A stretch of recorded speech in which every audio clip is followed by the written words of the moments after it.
can't see a pissing thing.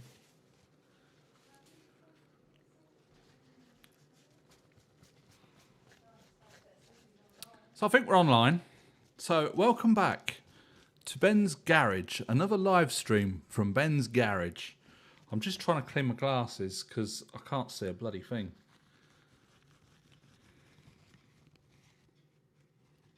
They're as bad now as they were before. What is going on here?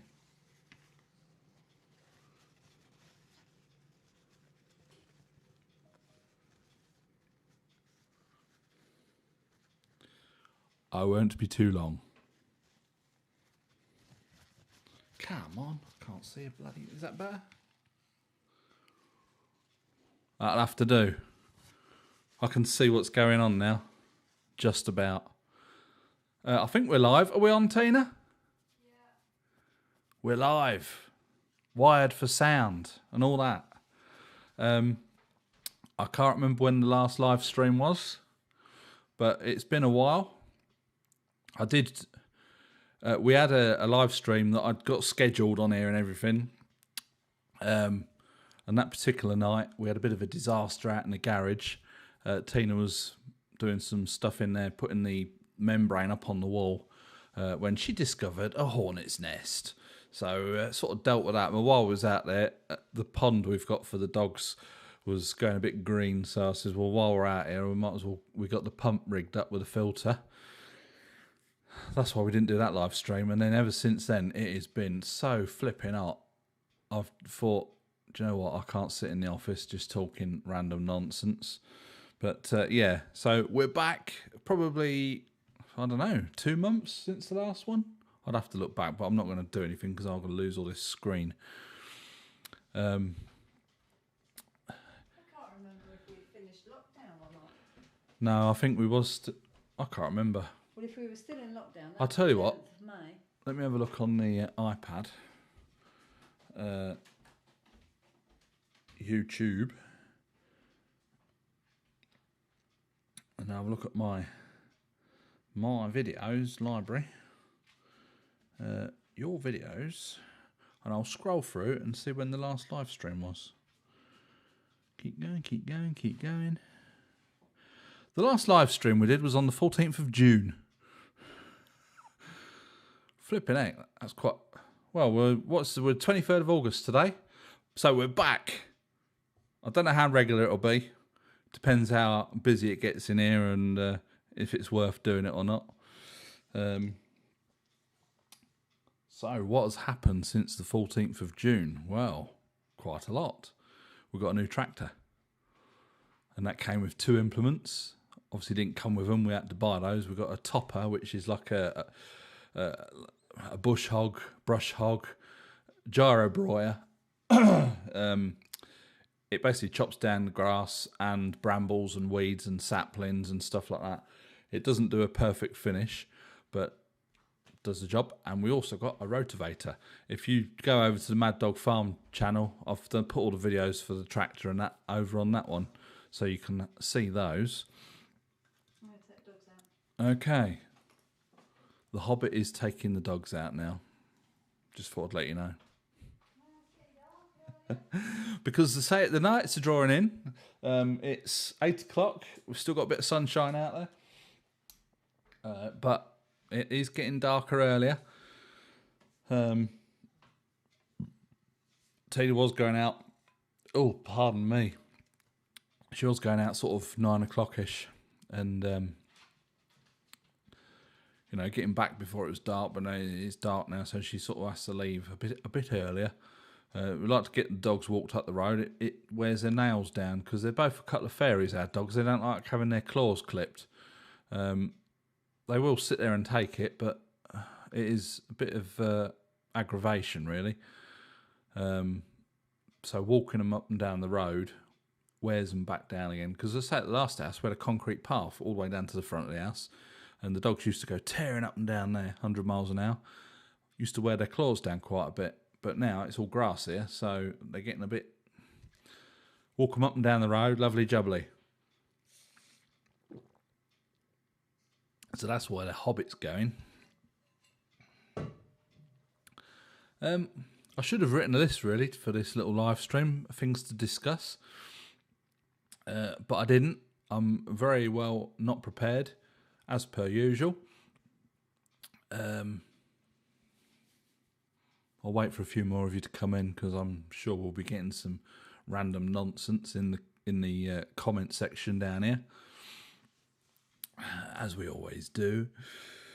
I'm trying to think what my mind's gone blank now. We've got the trailer back. The trailer wasn't mum and dad's. My cousins moved over to France and they was clearing all the crap out of the house. So I said, well, the trailer's at mum and dad's. They had a tow bar. I says, go and pick it up and use it. I says, when you finish with it, bring it back here. So they dropped that off the other day. And I've got an A-frame goes on the back of the tractor with a tow ball on it. So it's a tow ball one side and draw hitch on the other side, so we can hook the trailer up and drag it round the field. We've already put it to use because we've got a couple of 1,000-litre water tanks and we brought them down this end the other day. Yeah, the Hobbit is always busy. Most of the time. Apart from when she's not. Yeah, another little job we did. We was down in the cellar, actually, the other week. We was getting it all nice. I've got all the LED strip lights up in there, and that all works on the switch now, thanks to Dad, because Dad put all the wiring in and showed me what to wire up. I did get a bit confused when I was doing that, because he showed me which ones to do, and there was another couple that were taped up, and I was like looking at it thinking, oh, I don't know what... I got there in the end. We got it wired up. It works on the switch. Lovely jubbly. So we got down there. We put some racking down underneath the stairs. Got the shelves on it. Tina started loading it up. Went down there again the other day. Got some more racking up and shelves. Bolted it to the ceiling so it's nice and steady. And Tina said that the ones we put under the stairs, the bottles were all leaning over. I says, well, it's just must have just settled or something. Anyway, she was getting all excited because she can line all her shelves up because she's has to have everything all lined up in rows, right way round, all that kind of thing. And I was sat up here watching telly because I leave her to all that kind of thing. She came up here with one of the shelves that we'd put down under the steps. It was bowed like a banana and it was covered in mould, and it's sort of like, oh shit. So we've got a bit of a mould problem down in the cellar. So Tina got her weather station out. So we've got the weather station down in the cellar now to measure the humidity. Obviously, it does the temperature, because so obviously when we look at the tablet thing, it says outside temperature and humidity, so that will be what's in the cellar. That says it's about 90-something% humidity. But since then we've got a proper hygrometer, which it's magnetized, so you just stick it on the racking. That says it's about 86% humidity. So, but she was looking it up. She says for like a household it wants to be such and such to up to around about 60%. If you want to keep stuff ambient in a cellar, it should be like 70 to 90%, but it's the airflow. We've got no airflow down there. With all the vents are open. We've got the vents, 2 vents on this side of the house is open, the vent on the front's open, but there's just no air coming through. So we've got a plan. I ordered a big industrial fan. It's 10-inch with a speed controller, and it says it will move 2,500 cubic. Is it cubic meters of air an hour? I've wired a plug onto it, and I set it going in the kitchen, and it sounds like a bloody jet engine starting up. So we're gonna get that fixed in the window in the vent down in the cellar, exhausting outside, because the vent's quite low to the floor outside, out that side at the front of the house. So we don't want to be dragging damp air in from the grass and the trees and stuff. The vents on this side of the house are quite high up, so we're hoping that it will pull the air through and down through the floorboards down into the cellar and out. So we're going to try it. We're going to get the fan in the hole, get it wired up, and we can keep an eye on humidity level, the moisture, you know, down in there with the hygrometer. If it doesn't do any good, we can always take the fan off, turn it round and put it back on, and so it can draw air into the room. But I'm thinking that exhausting it out of the cellar, pulling down through the floor and through the other vents out, might do the job. So that's tomorrow afternoon's little job up, because Tina's out in the morning, so we'll do that in the afternoon.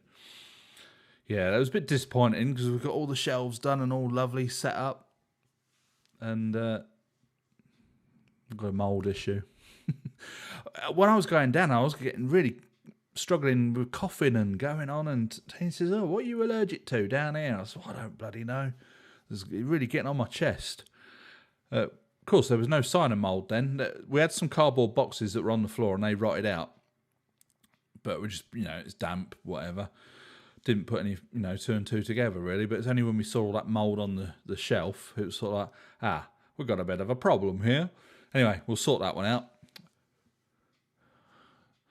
What do you think about the Discovery 2 versus the L322 as an off-roader or overland vehicle?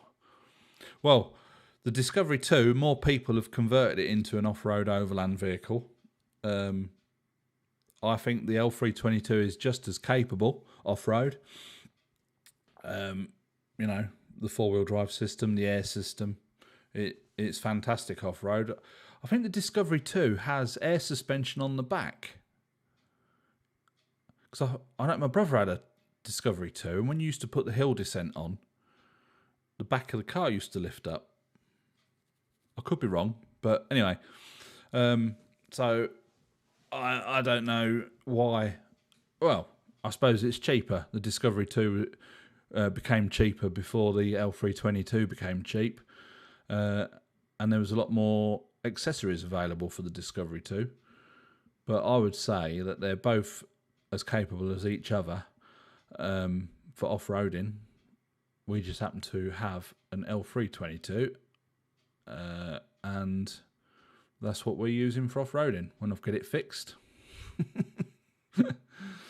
Yeah, I thought it was.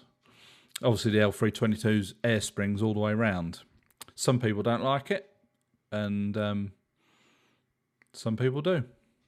The way I see it is Land Rover designed it to be air suspension. I had a chap that was messaging me once before. He was on about changing it to do a coil spring conversion on his L322. I says, yeah, you know, fair enough, but there was a reason why I suggested not to do it. But anyway, can't remember what that was now. Fitting the arm, yeah, a bit of bling in the old motor. Yeah, not to slate Powerful UK too much, but they are robbing bar stewards. £100, well, £95 plus postage for exactly the same item. And on their video, they're really pissing about trying to fit them. And so I got all the tools. I thought, well, we'll go out and see about fitting these, knock out a little video. And what do you want to go to Peterborough for? Oh my word.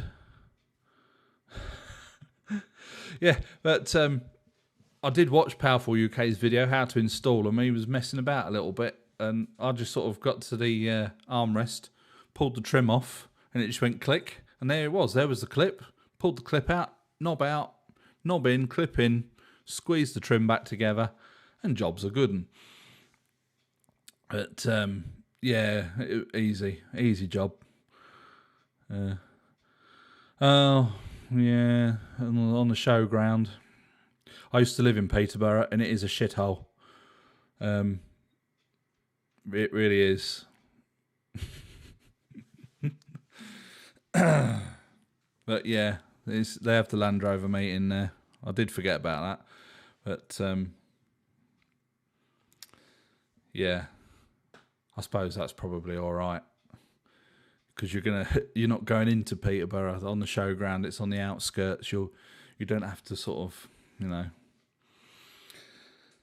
But yeah, No, never been to Norway. I could list the countries I've been to on probably one hand.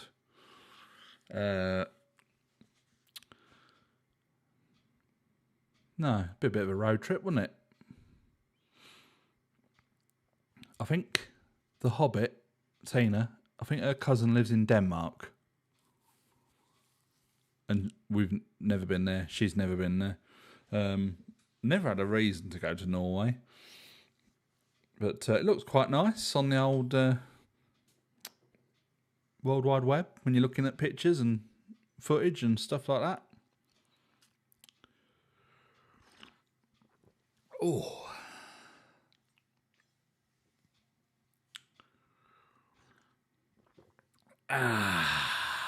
Oh, cheeky little plug.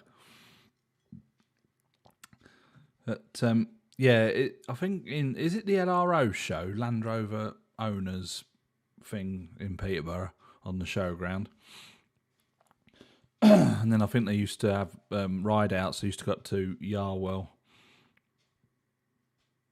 5 things I love about a Land Rover. Well, I suppose it's the Range Rover.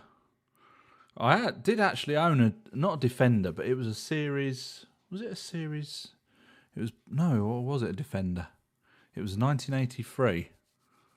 No, I think that was before the Defender. It was series 3. No, because it was on coil springs. I had it for a few months. I was going to do it up, put some decent seats in it and bits and pieces, but in the end, I was out on a job and I saw a Range Rover for sale and I thought, do you know what? So I got rid of the Land Rover and got a Range Rover. 5 things I love about the Range Rover. The driving position, you sat so much higher above everyone else, and especially in a Range Rover. It doesn't matter what Range Rover you got, whether it's one of the old classics, P38, L322, they all feel, they have a feel to them. Where like the Discoveries and the Defenders. I mean, Defender's utilitarian. Discovery is like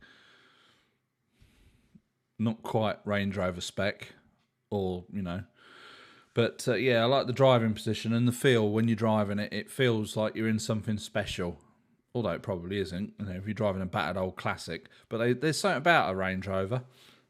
Just feels nice to drive.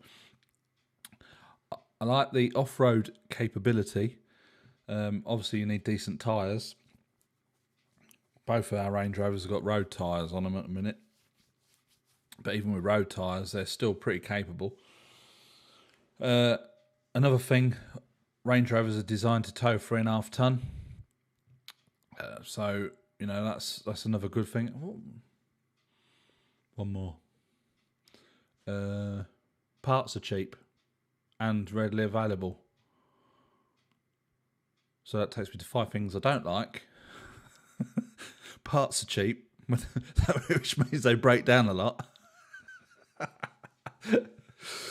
Well, they don't break down a lot. If you maintain them, every car breaks down if you don't look after it. But yeah. Electrical gremlins, especially on the Range Rover. It's not so much on the TDV8 we got, because that seems pretty good, touch wood. Not a lot goes. I shouldn't keep saying this because something's going to bloody happen now, isn't it? Touch wood with the new Range Rover. Very little has gone wrong with it. We had the issue with the wipers not parking on the screen, but that was fixed under warranty. I'm due to do a service on it soon. Hopefully, this week we're going to get the garage floor concreted. If not this week, it'll be next week. And once that's...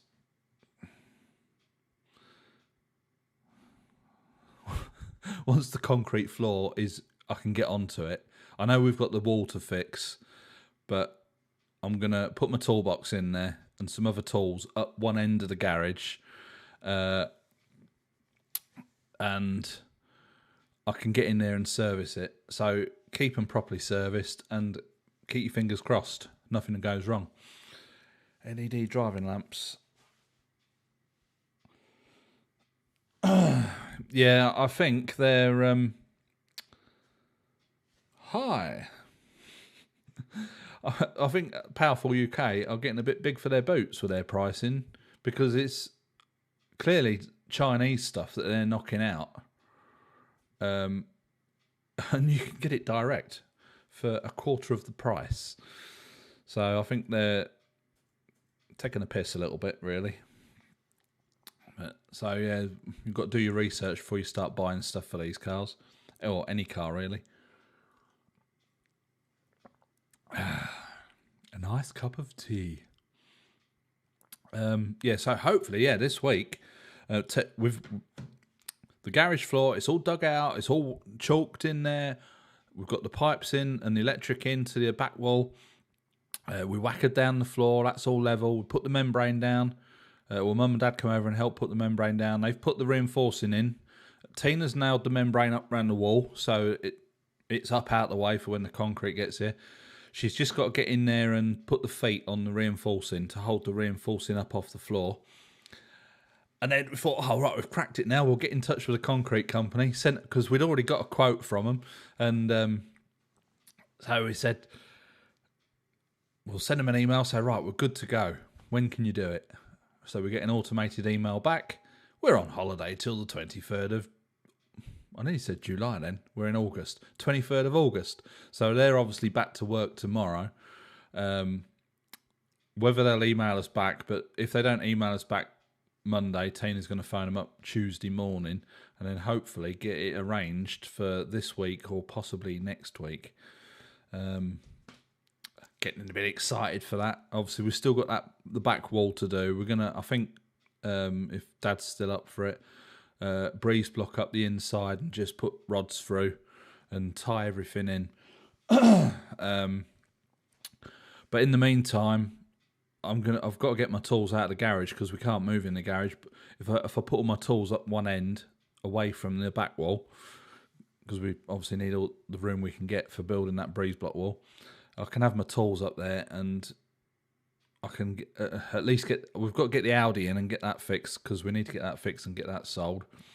So we can do that. It's all coming together. Just ready for winter. I'm just looking outside because the sun's going down. I thought it was raining, but it's not. It's dirty windows. I must put in a thing with a hobbit to get these windows cleaned. So yeah, that'll be a really good job done. I'm really looking forward to that. We're still waiting to get the digger back. I'm chasing him up tomorrow, seeing where that's got to. It's getting fixed. Bloke wanted to hire it off us, and I said no, no chance. We've let stuff go out before, and it never comes back in the condition that it's left. And he's a mechanical engineer, so he wanted to borrow it to dig a trench, 30-foot trench across his field. It's only up the road here. He says, well, perhaps we could come to some arrangement. He says, I'll do any repairs you want on it. Right, here we go then. So I've got all the bucket pin bushes changed, the arm bushes, the king post bush, all the pins have changed and everything. He's given the engine a full service. But having said that, he's had it for 6 weeks now. A lot of that time it's been stripped down where he's been changing bushes and stuff. But it's like he said to me, he hired one before and for 10 days was €1,500 to hire a mini digger. So he's getting a good deal. We're getting the digger fixed. Obviously, I've had to supply parts.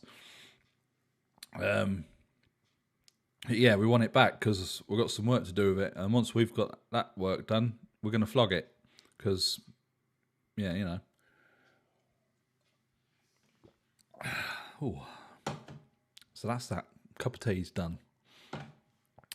Yeah, so get the digger back. We can. I've got to dig a trench from the garage all the way up to the house for the electric and the water. Going to run another electric cable in there as well because we're going to have lights, because the idea is to have a path running on the back door. We're going to have a ramp out there, down onto a path, runs all the way up to the gate, out to the garage, and along that path we're going to have like little lanterns. We're not having solar power because solar powered lights are crap. Doesn't matter how much money you spend on a solar powered light, after a year they're fit for the bin. So I said to Tina, right, we're going to do the job properly. We're going to put in lanterns and they're going to run off the mains. No messing about. We can have it on a switch. So that's the plan for that. We've got some other jobs for the digger as well. We can put the grapple on. We've got a load of trees out here to move, and we've still got a patch to clear out the back here. And then we'll be looking at getting rid of that as well, because too much machinery sitting around. It's better off having the money in the bank, isn't you? Really. But yeah, so we've got the old tractor still sat out here. I've put that up for sale. Now the website that I normally use is called Le Bon Coin. I can't get it to work. I put an advert on there the other day for one of my old camera lenses. Instantly got messages and sold it there and then. Someone sent me the money and I put it in the post the next day. I tried putting the other two lenses on and the camera. The adverts keep getting refused. And then you click and you get an email, and so then you click on it to modify the announce, and you modify it, validate and everything, send it off, and nothing happens to it. It just disappears. And I've tried that with the camera lenses. I tried it with the tractor. I set up another account so that I could start from fresh with a different email address. Won't work on that. In fact, it did work. I got 2 adverts on, and it said they were online. Next day, they've disappeared. I've no idea what's going on there. There is a community forum on that website, and there's a lot of people saying they're having problems. Someone suggested that because of COVID, there was no one in the office to deal with problems. Now we're in August. France is basically on a national shutdown. The French will have their holidays in August, so you might as well be locked down again. So hopefully, after August, they'll get that website, because everything, when I put stuff on Le Bon Coin, I sell it all the time. I've tried Facebook Marketplace. I've had loads of people asking about the tractor. Can I come and have a look at it? Yeah, never hear a thing. A bloke started asking me all these questions, and he said it's too old and too expensive. And I thought, well, you know how old it is by the advert, and you've seen how much it is because of the advert. Why bother bloody asking questions? Anyway, that's why we still got the tractor. Mr. Dibbles is in the house. I take it you've had a safe journey.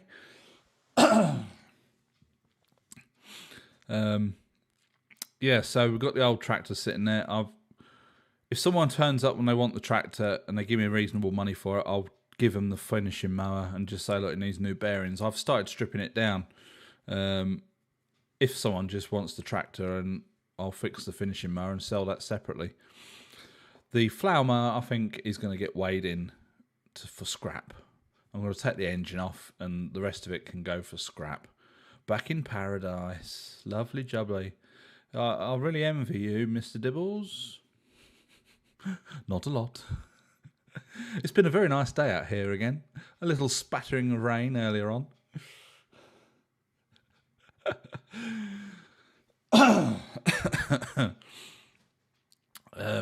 But yes, so yeah. What else we got? I've got the gang mower. That's still sitting up there. That'll probably go in the garage over winter if we can get this floor concreted. Name and shame. Are there any dastardly critters that enjoy your chilies?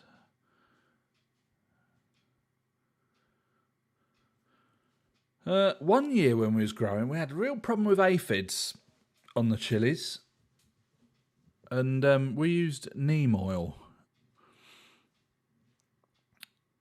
You spray the neem oil onto the plant, and I think it basically just softens the aphids. A lot of people introduce obviously predator insects to feed on horrible stuff. But no, we don't seem to have a problem out there this year. I think because they're in the polytunnel and we can open both ends and we get quite a good draft going through. So whether that's stopping any nasty bugs from getting in there, I don't know. But yeah, with the old Trinidad scorpions and the Moruga scorpions, oh my God. Talk about hot. Flipping heck. Yeah, bugger. I put half of one in something the other day. I said to Tina, I says, oh, you can tell that's got some spice in it. And then I put a Reaper insert the other day, because we've got a couple of Reaper plants out there, and there's a couple of ripe ones. I mixed them all up. So we've got Trinidad scorpions, Moruga scorpions, and Carolina Reapers all in the same pot. Tina did separate them when she brought them in, but I think I've buggered her little system up. So anyway, I put a whole Reaper in something. It was nice while we were eating it. It was sort of like, oh, this has got a nice bit of heat. Not too unpleasant, but you could tell it was there. Finished the meal and it was building up and building up and building. Flipping heck, that's a powerful little bugger. Yeah, they call it the creeping Reaper, don't they? It creeps up on you and it's sort of like wallop. But yes, but we're still waiting for some chocolate butts. They've got loads of pods on the plant. They've just not come ripe yet. It's been a bit of a funny year out there. Obviously, we didn't get them outside as early as we'd like, really, because we didn't have the polytunnel built. I think we was holding off for the greenhouse, which we still haven't finished. Tina's actually just ordered a load of tape. We did have 3 rolls of tape to do one end, but she's ordered about 15 rolls to do the whole greenhouse and get it finished, which, we need the digger back for that, because we're going to get calcare on the floor, chalk, and then have a bit of concrete strip up the middle.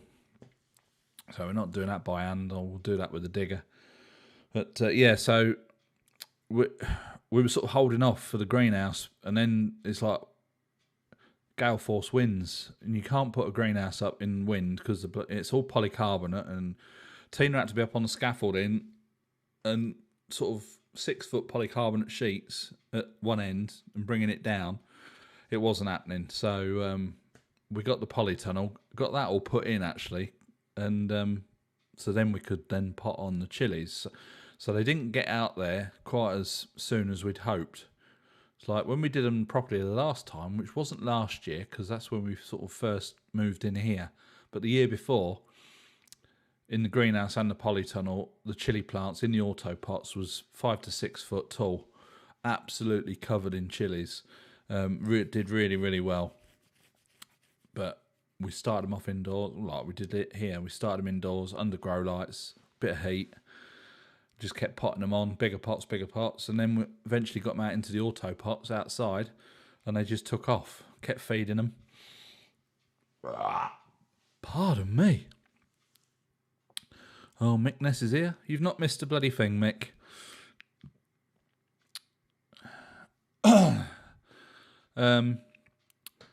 Yeah, so we have got some chilies this year, but obviously we've got a lot of stuff outside, but it's crap. It really is. It's been a really bad year. We've got bad soil. We thought it was going to be quite good soil. The bloke up the road says, oh, you'll grow anything in that soil. It's fantastic. Yeah, right, mate. So anyway, we're sort of putting this year down to experience, and now we are trying to get the soil going.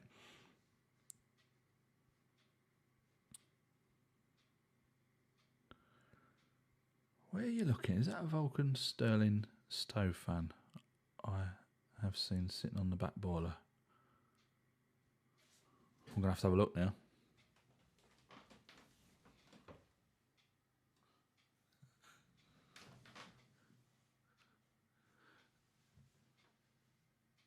Where are we?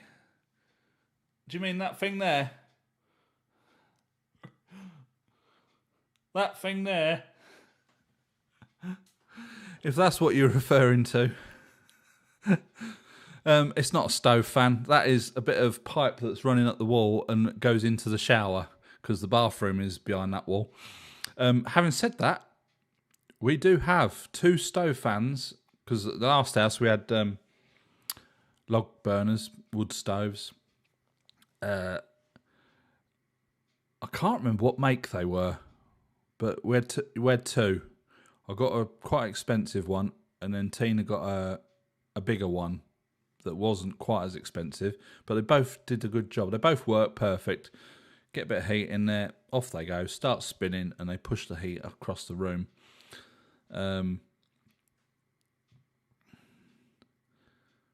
Or unless you've watched the video at the old house, you might have seen the stove fan in that. Yeah, that's probably more like it. Yeah, they are pretty good. And obviously free, because once you put them on, the heat generates the electricity, which turns the fan. And there you go. Oh, I've crashed into my microphone. The goat debate. There isn't a debate on the goats, because we're not having goats. We've got a tractor. With a tractor, you can park it up, you can switch it off, and forget about it. Goats, you can't do that. For a start, you've got to feed them every day. Or let them eat stuff outside. But you'll spend more time trying to catch them to put them back in, get their heads unstuck from wherever they've got their heads stuck, and they're just a pain in the arse. So we'll stick with the tractor. At least with the tractor, you can, I'll finish with the tractor, let's switch it off, and that's it. You can forget about it. But yeah, we did win the lottery. No, we didn't win the lottery. It's all the money that I'm earning off YouTube. If you believe that, you'll believe anything. But yes, we decided that the new tractor, went to all the trouble of fixing that bloody flower mower, got a new heavy duty engine, which said it replaces the original one, where it's got a heavy duty crankcase and it's got the fuel tank suspended on rubbers, and that will never vibrate off, and this, that and the other. I was out there for a couple of hours using it. I got it all fitted on. It worked, fired up lovely.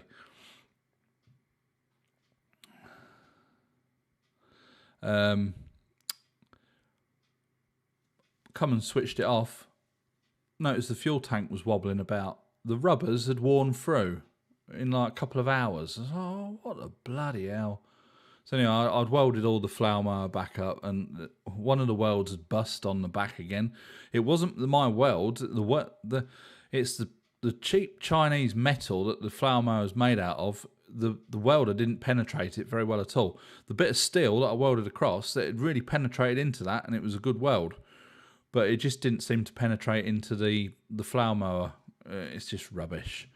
So, I kept looking, and obviously we got the little tractor, which was only 16 horsepower when it was new. So that probably equates to about 12 horsepower at the PTO, if you're lucky. But to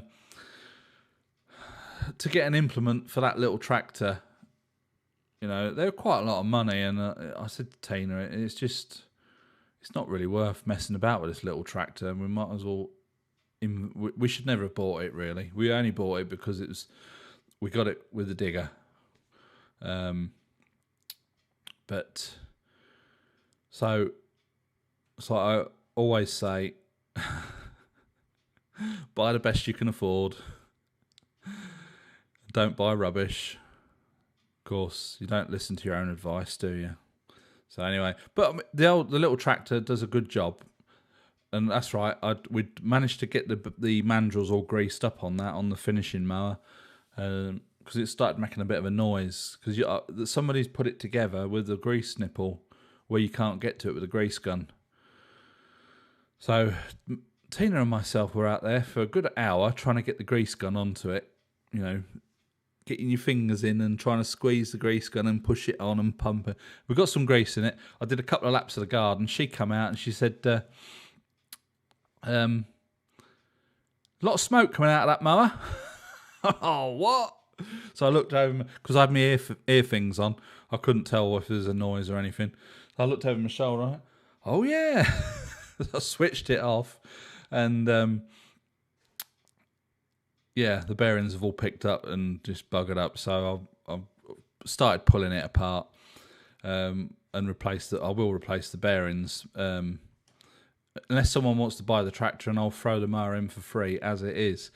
But if not, I'll just put a couple. It's 30 quid for a couple of bearings, and ooh, thank you. So I might just chuck some. If we sell the tractor, and I've still got the finishing mower, I'll just chuck a couple of bearings in it, bolt it all back together, clean it up, and flog it for €500 or whatever. Yeah, the roll bar, I'm looking for some... it's got the bolts that go through where you can hinge it. I just got to get some bolts so we can put it in the upright position and put some bolts through and whistle them up nice and tight. And I did say that to Tina. I said, there's no point having a roll bar on it if it's not in the upright position. Because we're all about safety, aren't we? Apart from when we're not. So, yeah, that's another thing we got to do. I've got to just measure, see what size the holes are, and get some bolts for that. And we went out to tractor the other day, and I got Tina to jump on it to start it up. So I thought, I'm not going to go through all the rigmarole trying to get on the tractor and it not start. So she fired it up. It fired up first time. I thought, right, okay. So we was messing about. I got myself on it. Popped it in reverse. I thought, this steering ain't half feeling funny. Bloody tyre had gone flat, hadn't it? Oh, here we bloody go. So we've got the big compressor up there, but we've got to run that off the generator. So I said to Tina, I'll bring the tractor down. I'll drive it really slow on the flat tyre.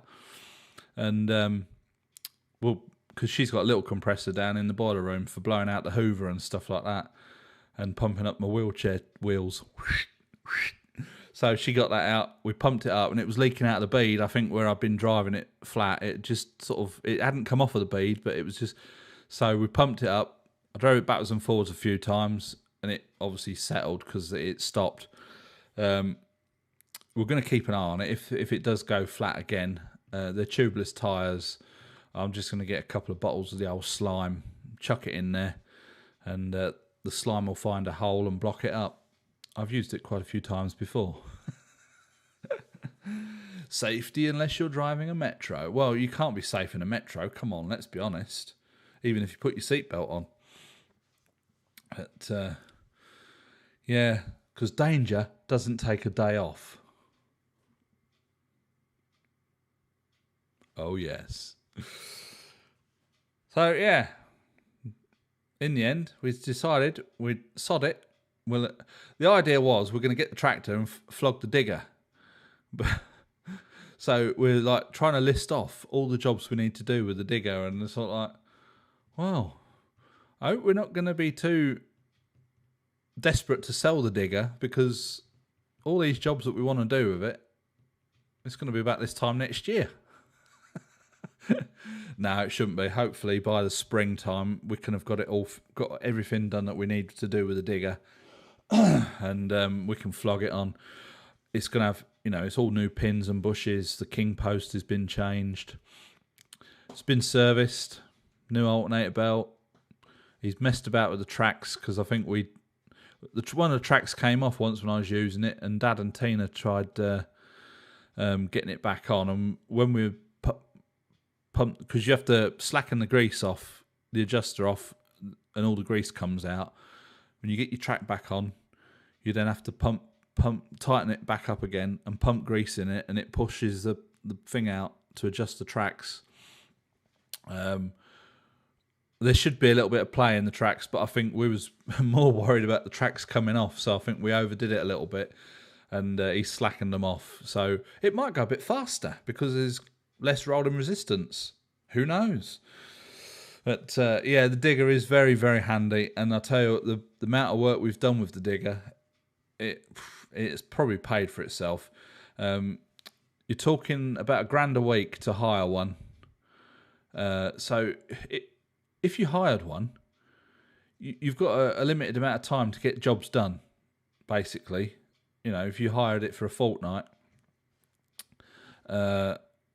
you know, you've got to get everything done in that fortnight. Whereas if you buy a digger, you've not got to rush out there and bang, bang, bang and get it done, which is good. And then hopefully we'll be able to sell it again, which I think we will, because they're quite sought after over it. I mean, I sold one of the whacker plates the other day, and the digger was still sat there, and bloke was looking at it, looking all around it. He said, "Is it for sale?" I said, "Not just yet, but it will be."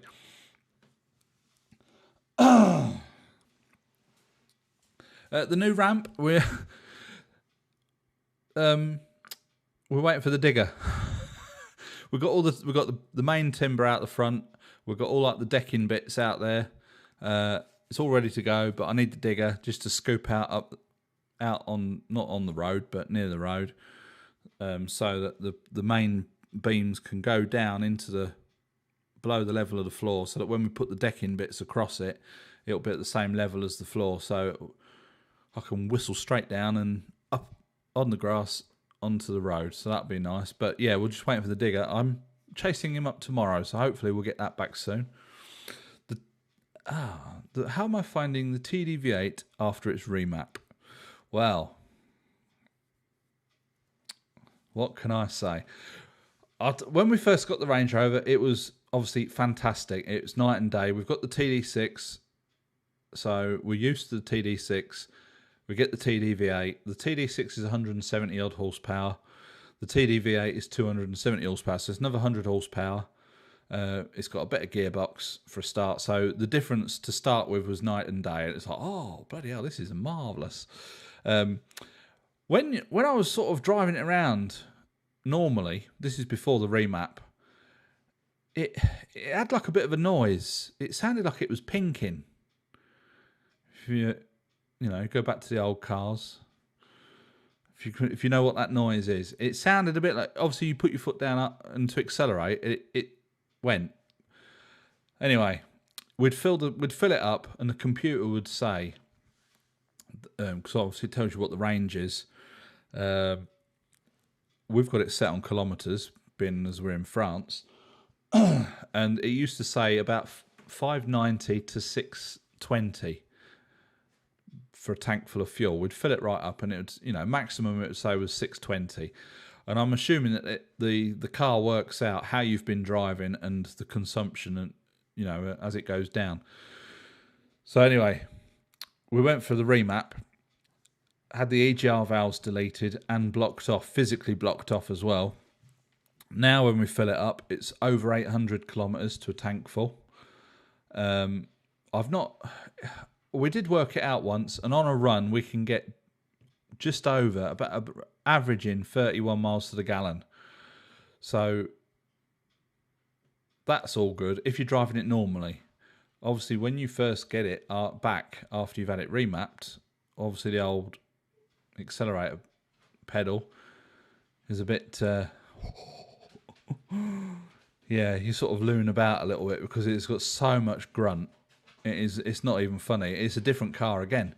Now, the remap that we had done takes it from 270, I think our year, it says it was 269 horsepower. It takes it from 269 to 310 horsepower.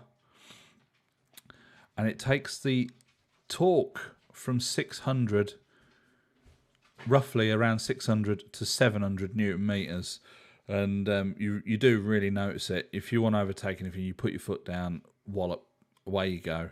It's absolutely fantastic.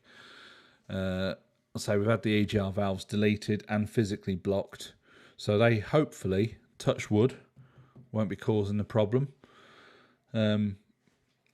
But there's always that niggling thing, because there's a lot of people say don't remap your Range Rover because the gearbox can't cope with it. I probably wouldn't remap the TD6 because the gearbox in the TD6 is made out of cheese, and I don't think it would handle it at all. I mean, our gearbox is on its way out, and that's with...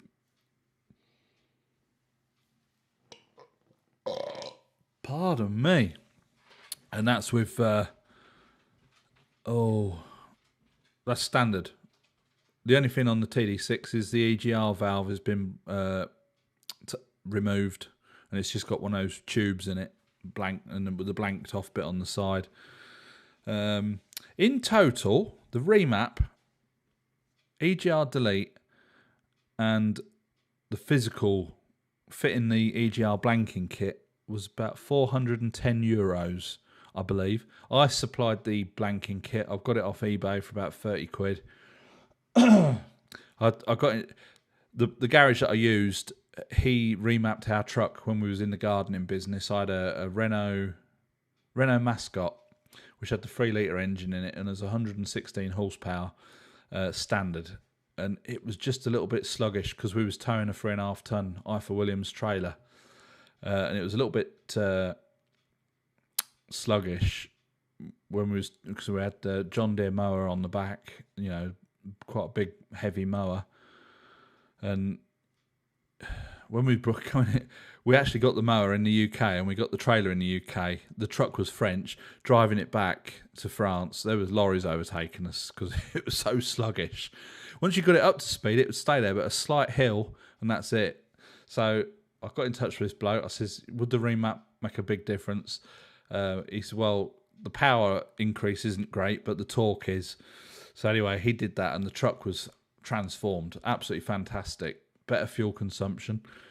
So I got in touch with him again, and I wasn't really interested in the remap. I just wanted the EGRs doing because I've heard horror stories about the EGR valves. And he said, "Oh, it's €360." I thought, that's what we paid to have the truck remapped. I thought, I'm not paying that sort of money just for the EGR delete. I said, is that just for the EGR delete? He says, yeah. He says, but what did he say?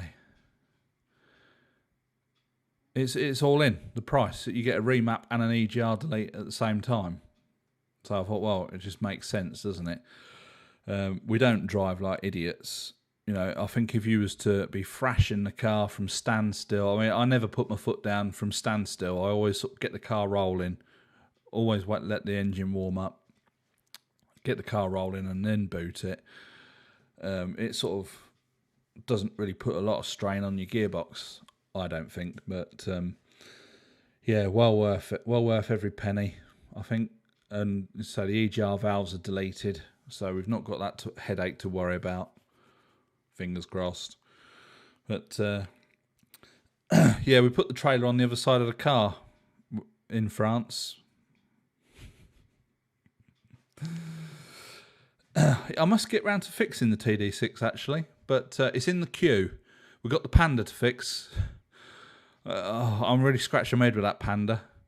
I took the old belt off and I put the new belt on exactly the same as it came off. Now, I didn't line the marks up. I just marked the pulleys so that I knew that when I took it off, it goes back on exactly the same. I've got to check it, but I think it might be a tooth out because I can't get I can turn do the timing, I can adjust the distributor, but the timing marks are really moving about. They're not sort of static. And once I've got that set, I've done the dwell angle on the points. That's all right. And it just won't run properly until it gets up to temperature, and even then it's it's not from cold it won't run properly at all. And so I've got to check the timing marks. I can set it to top dead center. There's a little cutout in the gearbox and the flywheel lock, it's got a mark in it, so I'll line that up with top dead center, check the cam timing, and hopefully it's a tooth out and I can put it right and set everything up, and that'll be perfect, and she can start using it. But so that's the first job. Then it's the Audi. I've got to fix the Audi, we'll get that all fixed, cleaned up, get that sold, and then third in the row is the TD6. As I said in the video, I'm going to pull all the front off and get all those pipes changed. But yes, all good stuff. Yeah, there was a wasp in it the other day actually, but no, not nest.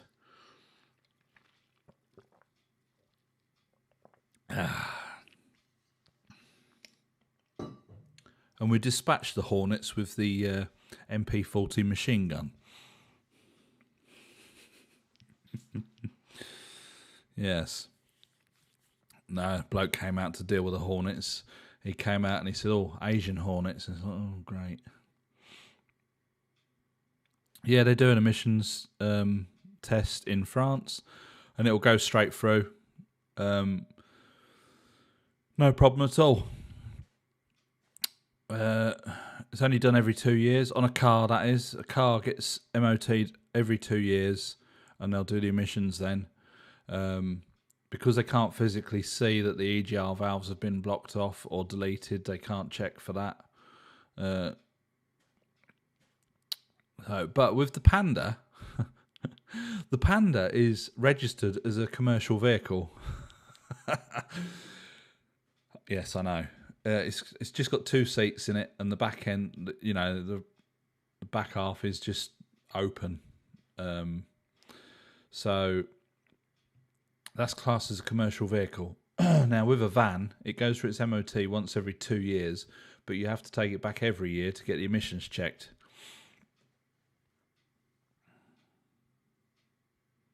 She made me a cuppa before she took the dogs out, and one of the dogs is in here, so she must be back.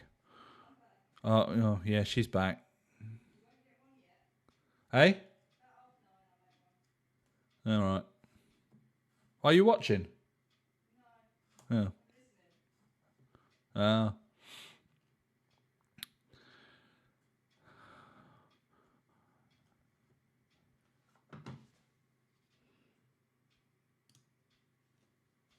That's where you get them from.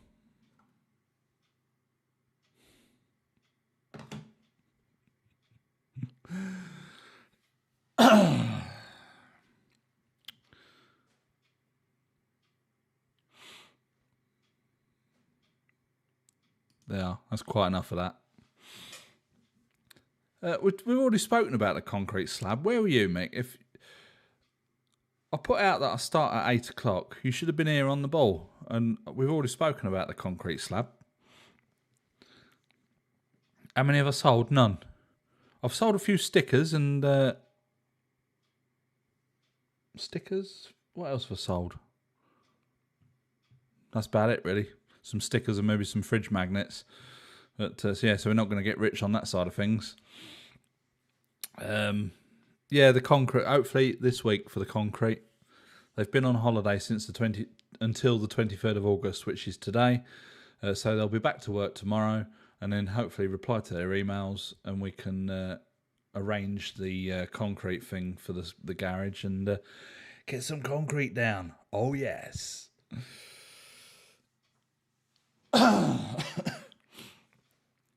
I'm really not sure how much the mugs are. I don't even know if I've got them set up on the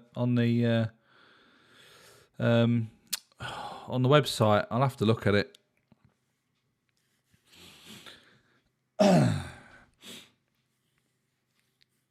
But yeah, I'll say we won't be getting rich off selling stuff. We won't be getting rich off of YouTube either. YouTube ad revenue, whatever they call it. No, I don't think we'll ever be rich, to be honest. But we don't do it for the money. We do it because we love it. So you might notice a bit of a change in the videos over the last couple of weeks into the next few weeks. I am experimenting with editing software. For the last few years, I've been using Adobe's Premiere Pro because I've always had Adobe Photoshop and Lightroom for the photography side of things. But it was getting expensive. It's like nearly €25 a month for Premiere Pro. Then the same again for After Effects. Plus I had a subscription to a music thing. Royalty-free music that I could put on. It was getting expensive, so I thought, right, I'm just going to use the music that YouTube have got in their audio library. And I was looking for an alternative for video editing. I tried an alternative for the photography side of things, and I tried Luminar 4, which I've still got on the computer because it's a good program, but it just, for what I want photography wise, when I was doing like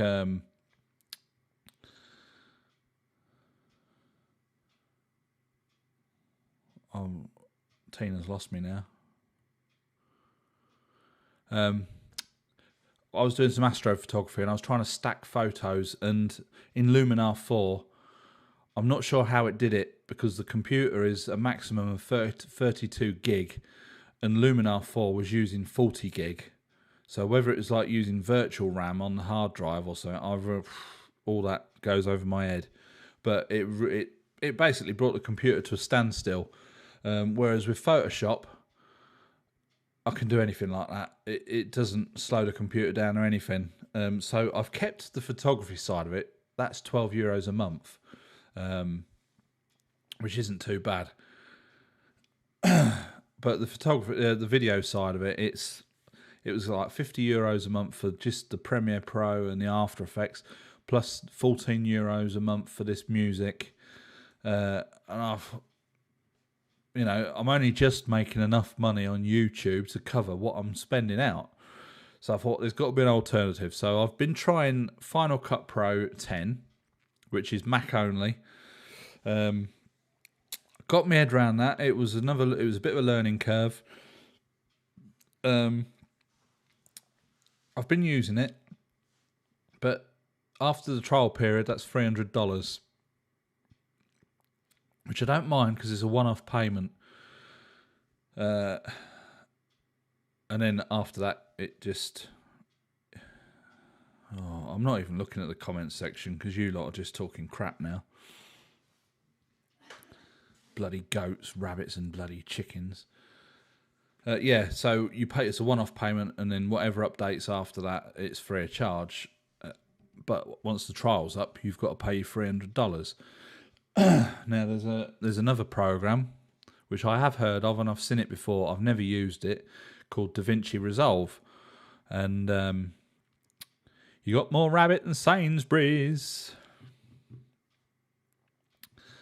So I've downloaded it on the Mac. I've downloaded it on the laptop, which is PC, and I've started using it today. I've set my shuttle thing up. I've got a little, I don't know if I've got enough cord on here. I use this for video editing.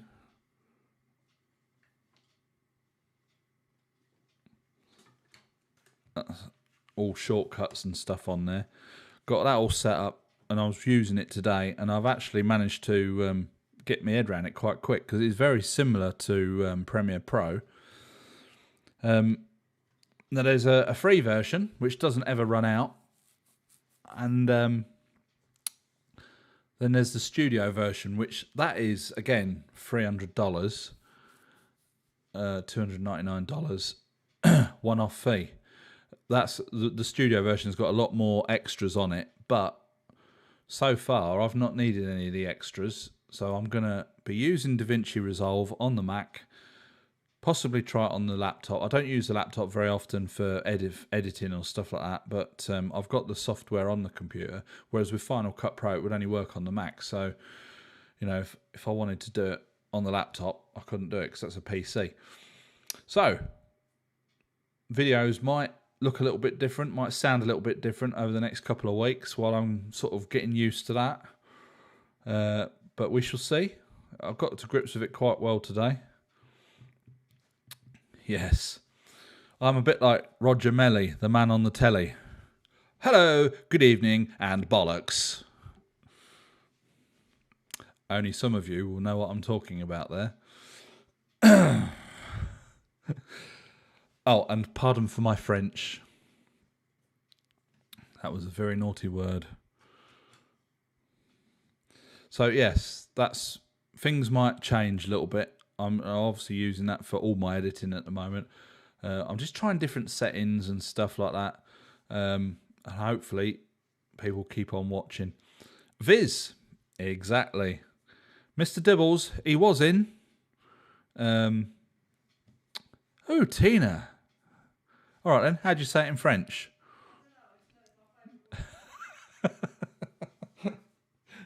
Let me just Google Translate. I'll Google Translate it.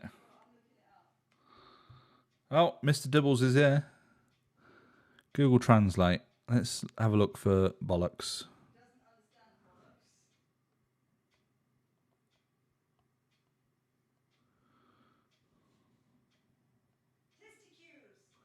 It just says bollocks.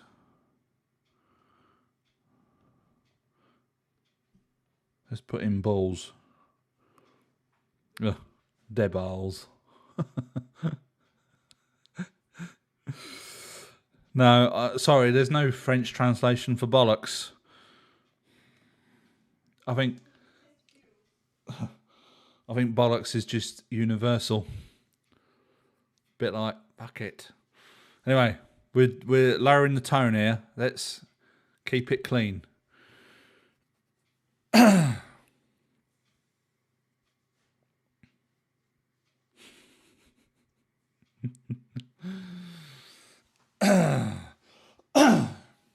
Yes, family-friendly viewing here.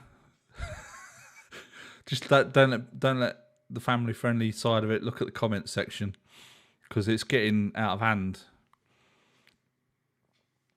I don't know. Anyway, yeah. So that's that, and I think I've been through everything, pretty much what's been going on. So what should we talk about? Let's go for. No, not chickens, Tina. Oh, Jesus Christ. Not rabbits either. Shall we talk about the elephant in the room? COVID-19. I don't know where he is, actually. I've not seen him on the comments. I probably should have let him know that we're going live tonight. After one of the live streams before, and I probably said I'll come back and do another one in a fortnight. He sent me a message, said, "Are you live streaming tonight?" I went, "No." He said, "Oh, we're all sat in front of the telly waiting for you to come on." Oh, bugger. So that's why I then did it the fortnight after that. How is his new boat? I don't know. I've actually not spoken to him for a long time. He's obviously busy with work and stuff. I'll have to catch up with him at some point.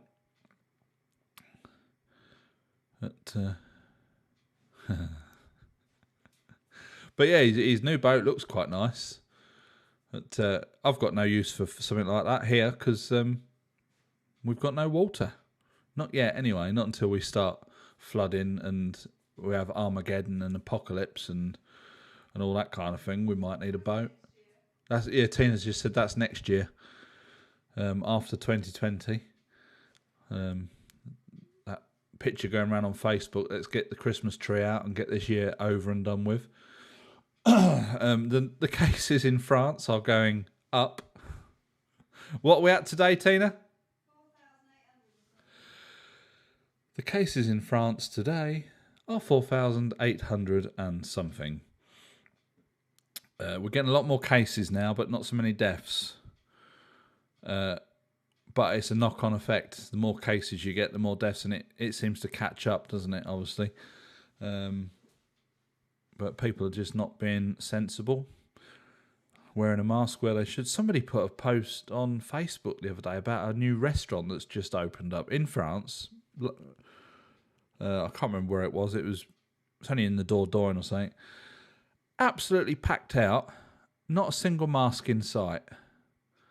I know obviously you can't drink a beer with a mask on, but they're all sat outside and perhaps I'm taking it. Perhaps we're taking it too seriously, but I don't think we are. But yeah, let's not talk about doom and gloom. Let's talk about. When do the French kids go back to school, Tina? Tina believes that the French children go back to school next week. We'll know because the school bus will start coming round because they pick up some kids down the road here. Goes around twice. They have 2 go round in the morning, and then at night time, 2 come back. Obviously, 1 at 4:30, and 1 at 6:00. And on Wednesday, the little kids who come home on the 4:30 don't go to school on a Wednesday. But like the older kids who come back on the 6:00 bus, they only do half a day on Wednesday. So, but it's a long old day because what time do they go past in the morning? The first bus in the morning goes before we're up. Tina gets up at 7:00, and it's already gone. And the second one is about 8:30. So, but we don't know which one's which, do we? So the older kids get picked up before 7, and they get dropped off just after 6. So that is quite a long day, isn't it, when you're a school kid? The younger ones get picked up about 8:30 and get dropped off at 4:30. Yeah, well, I mean, you know, kids aren't going to socially distance, are they? So cases are going to go up. But, yeah, they'll bring it home to everybody. All the vulnerables. I'm vulnerable. I'm a vulnerable case. I have to be shielded. I have to shield myself from Tina because, you know, and that's nothing to do with COVID.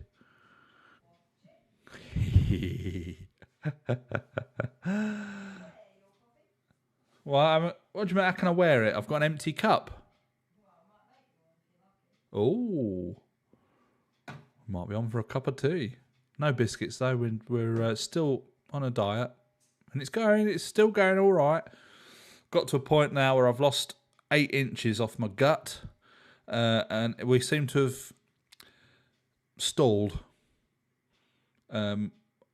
Not put any more weight on, but it's obviously I'm not doing a great deal of exercise. Obviously, physio's coming out once a week, but physio's on bloody holiday for a fortnight now. Anyway, portion control is right down. No snacks, no supper, no nothing like that. So yeah, I've lost a bit of the old girth, and I've lost a bit off my head as well. Tina, give me a haircut. I said, well, trouble is, it's going a little bit at the back here. The old solar panel's getting a bit bigger. So it's a bit of a race, you see. And I said to Tina, well, my hair is trying to obviously work its way to the front like that. So I thought, well, if I cut my hair short. Nice little ponytail at the back. No, Tina, that's stupid. So I said it's a race to get to the top. So if I keep cutting my hair shorter and shorter, I'll beat my hair to being bald. You know, we'll be sorted. That's the plan anyway. So yeah, we're still on a regime. Having said that, Tina bought a load of chocolate the other day for Christmas. Only because we wanted to get the British Corner Shop order in. Because you never know what happens when Brexit gets here, do you? The old shipping costs might be a bit more expensive. Well, that crack, hang on, let me turn it.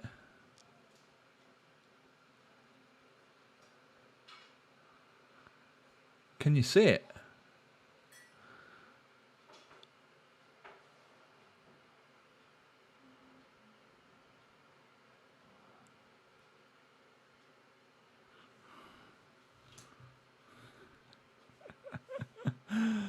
Oh, we're moving.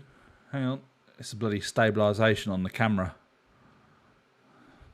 Yeah, the crack's still there. It's not getting any bigger.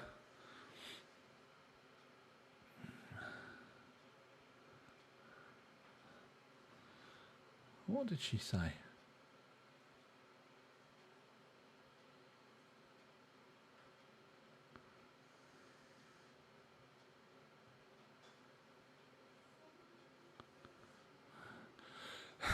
smaller. It's still there. And the pig is actually still on the... let me wheel backwards.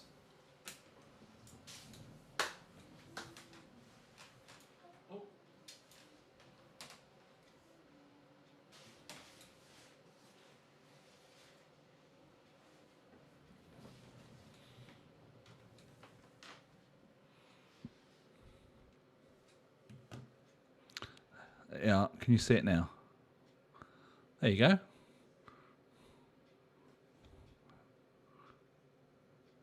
And there's the pig hanging on the wire. That's the song, innit? Like a bird on the wire. If you know your Leonard Cohen, you'd know all about that. Right, let's get back in. Let's get back in the frame. I'm just going to put some background visuals on. Not that you can see them through me.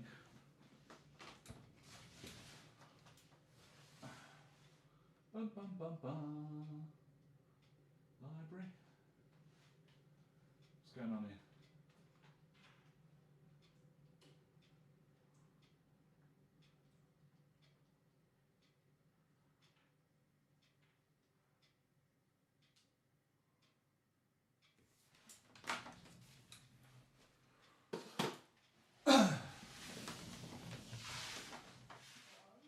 I just put the telly on for background visuals. Not that they can see it because I'm in front of the thing. I know. I was only going to be on here for an hour tonight. But as per usual, I'm still here. There was no point in me putting the telly on, was there? Because you can't see it through me. How did we used to sit? I must have sat to one side. Anyway, that's besides the point. The cup of tea is coming. I've heard the oh, Jesus. I've heard the kettle click off. So I do believe there's a cup of tea on its way.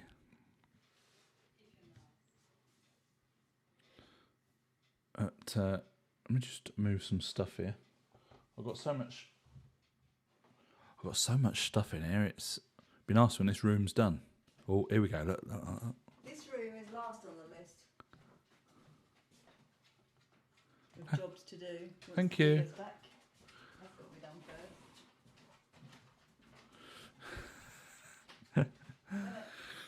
first. Yeah, I do actually make Tina a cuppa. When she goes shopping,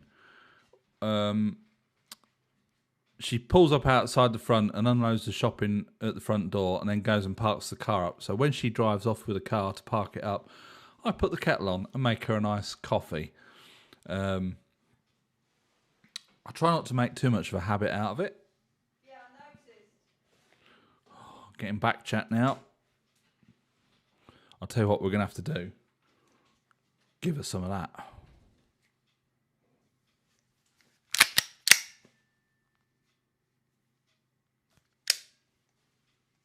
You have to go shopping on your own then. I'm not going shopping. I'm vulnerable, Tina. I've got to be shielded.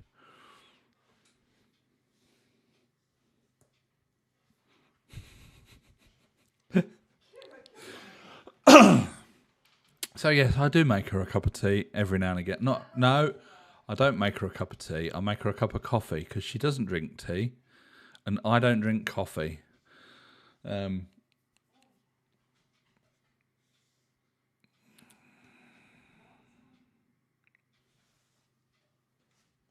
one would hurt though, wouldn't it?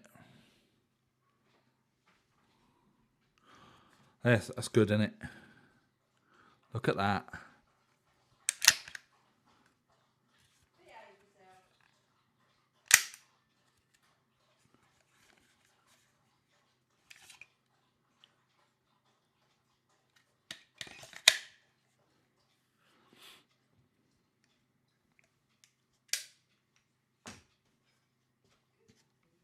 That's the noisy one.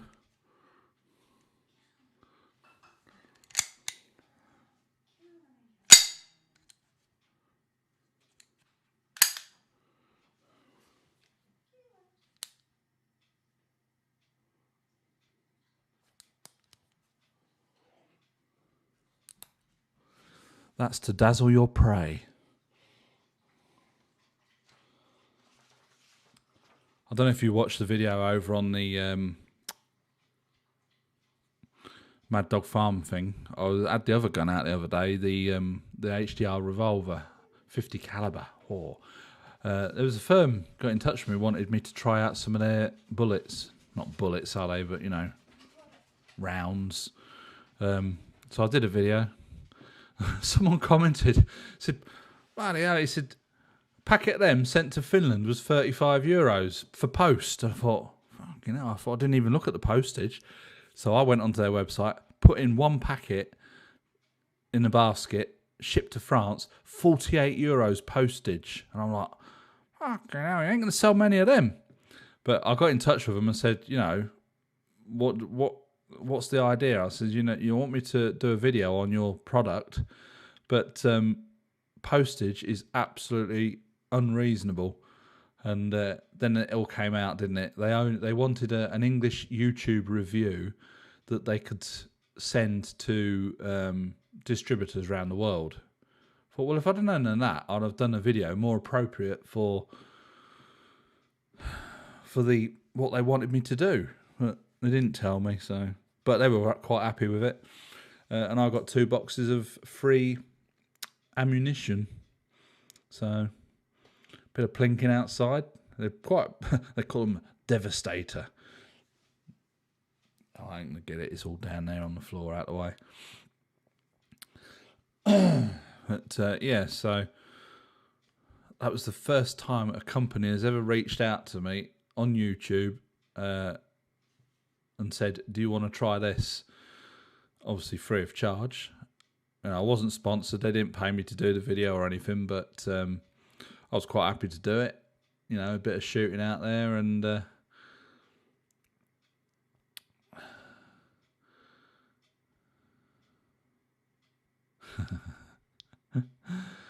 well, I could probably do a better video now I know what they wanted the video for.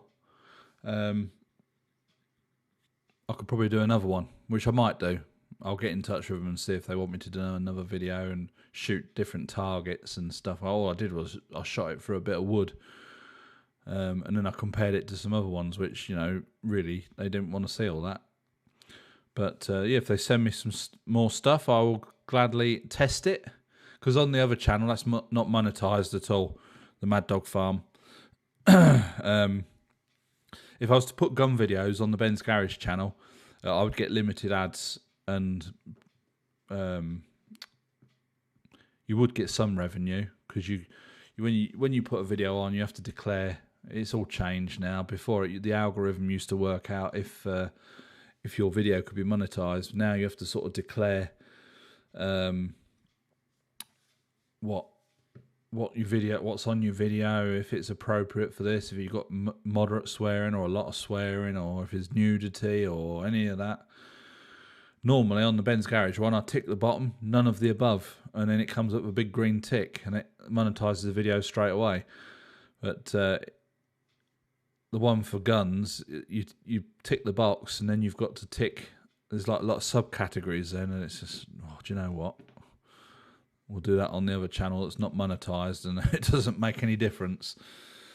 And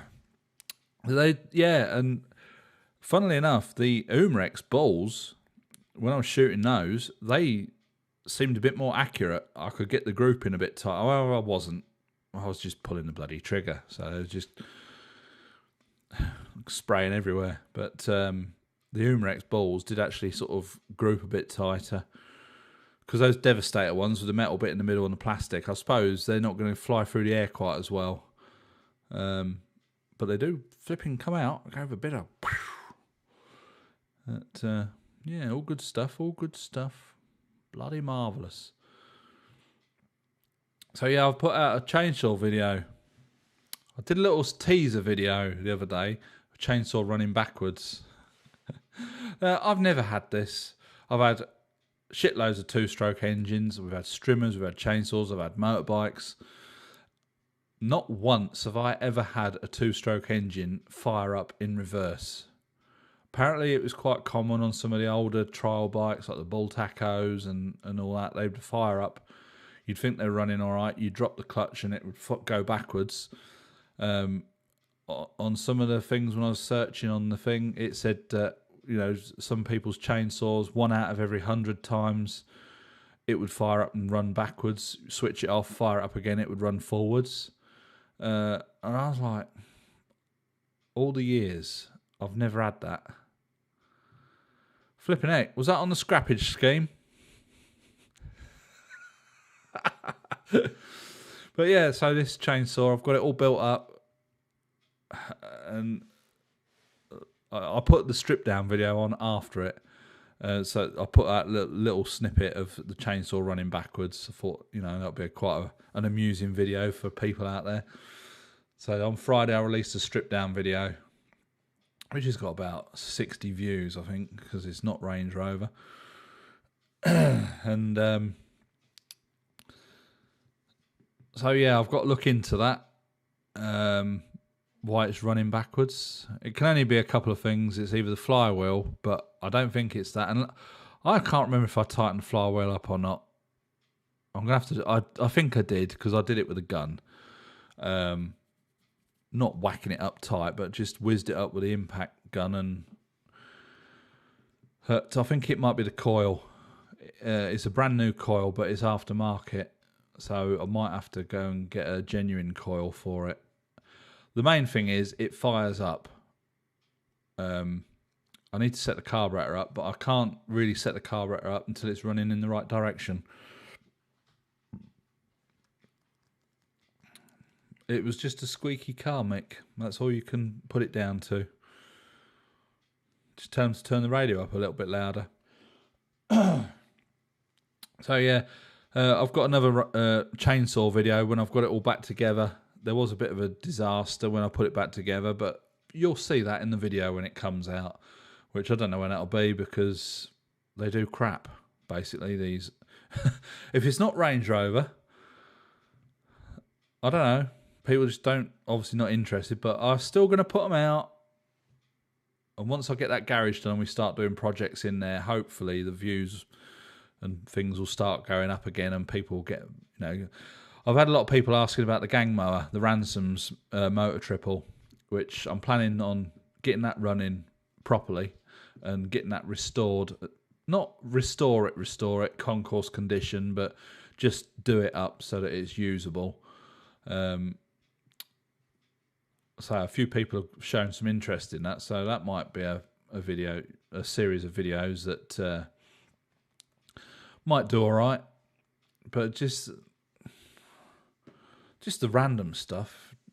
Well, I don't know if it's the algorithm or what on YouTube, but I've given up sort of worrying about it now. Well, if I do, like, I did 3 Range Rover videos in a row. I did, should you buy a used Range Rover, what it's like to drive a Range Rover, and how much a Range Rover's cost us to run for a year.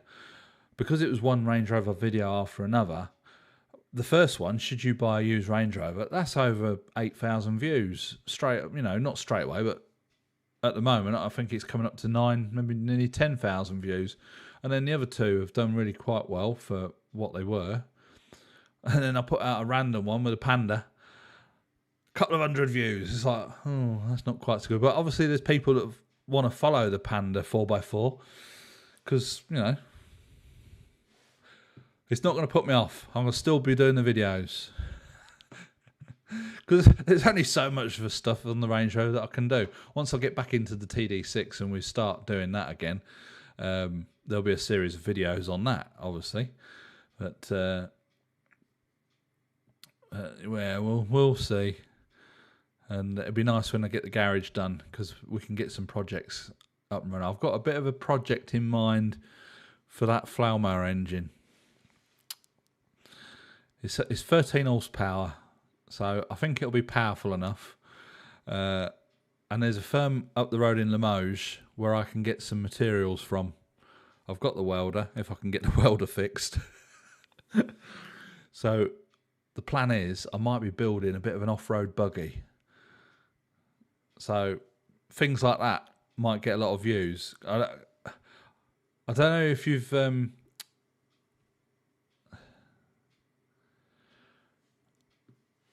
oh, the armrest knobs, I think there's about 500 views. So it's not, it doesn't sound a lot, but obviously compared to all the other videos around at the moment, like getting the new tractor, the Panda videos and all that kind of thing, it's quite high. And it will go high. It will just pick up momentum, and the more people watch it and share it and stuff. It's like one of my videos at the moment. I did a video years ago, Wolf Tools, with the interchangeable heads on the handles, and people thought I was taking the piss. I was, because I'm not always deadly serious when I'm doing these things. And one bloke said he said it's like Nick Frost is doing a review on Wolf Tools. Do I look like Nick Frost? Don't bloody think so. But anyway, recently, that video, it's not gone viral, but it might as well have done. All the views are in India, and it's getting like a couple of hundred views a day. And it's like really climbing up. Of course, I'm getting all these comments from all these people in India. Where can I get it from? Where can I get it from? I says, well, try Amazon like the rest of us, because they have got Amazon in India. And yeah, they're going wild for it over there. So the videos that I've got on my YouTube channel, they do, they pick up eventually. It's like I did a video on greenhouse irrigation, and it was just a nonsense video where I'm talking about, I bought a kit off eBay to irrigate the greenhouse, and it had like these mister things and that, and then I went through and explained that the pressure was good at one end of the irrigation tube, it was crap at the other end, so I had to put these little valves in to adjust the pressure.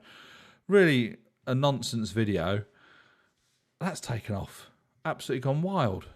Not viral, hundreds and thousands of views, but over 20,000, which for my little channel is quite good. But yeah, so a lot of my older videos do get picked up, and when they get shared and stuff. But anyway, it's just the I don't think Powerful UK would send me anything free of charge, because they do their own videos, don't they? And they are robbing gits. I have bought quite a bit of stuff from Powerful, not quite a bit. Bought the side tubes, the stainless steel side tubes. I don't think I could have got them cheaper anywhere else. I bought the bonnet rams and the boot rams from them. There's a chrome strip on the front underneath the bumper. That was from them. And the fog light bezels on the front is from Powerful UK. But I don't want to take the piss out of their videos, because when you're making videos, it is difficult to know what to say, and you will say quite a bit, and but I have noticed on Powerful UK, what was it he says? Okay. He goes, okay. He should have an okay meter on his videos, because he says okay quite a lot. I'm not saying that's anything bad, because it's not easy to freely roll words out your gob when you're on camera. Sometimes for me it's easy, I can just waffle on. Other times I've got to sit there and think, what? So today, but yeah, he is. Just said it again. Apparently, Tina's just picked me up on it. So, but yeah, I don't think they'll send me anything free. Yeah, well, they're selling those armrest knobs at £95 when I got mine for €23. So look at the markup on that. They also ship for, I think, £12. It's a box about that big with 2 knobs in it, and they want £12 to post it. I know they have to pay someone to pack it and send it, but the markup on it, if I can get them for say £23, and I'm only buying one, if they're buying hundreds, they can get them at a bit of a discount than what I can get them for. but they're knocking them out for £95 a time. That's quite a big markup. So it just makes you wonder how much of a markup they've got on all their other stuff. Which I know they're in business, they've got to make money, they've got to pay people's wages.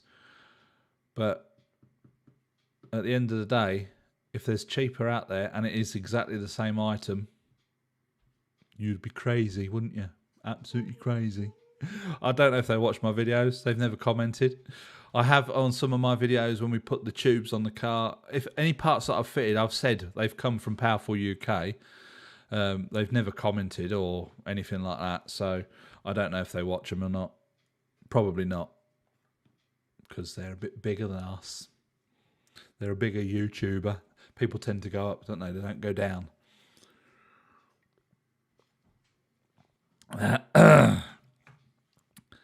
But yeah, so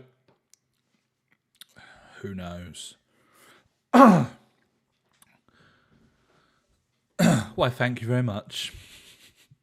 And hopefully it will get better as well once we get this garage done. I keep saying that, once we get this garage done. Once all my tools are in there, and I can, because at the moment, we've got my toolbox in the boiler room and I've put stuff in the drawers. I say to Tina, can you get me a flat blade screwdriver, a medium-sized one?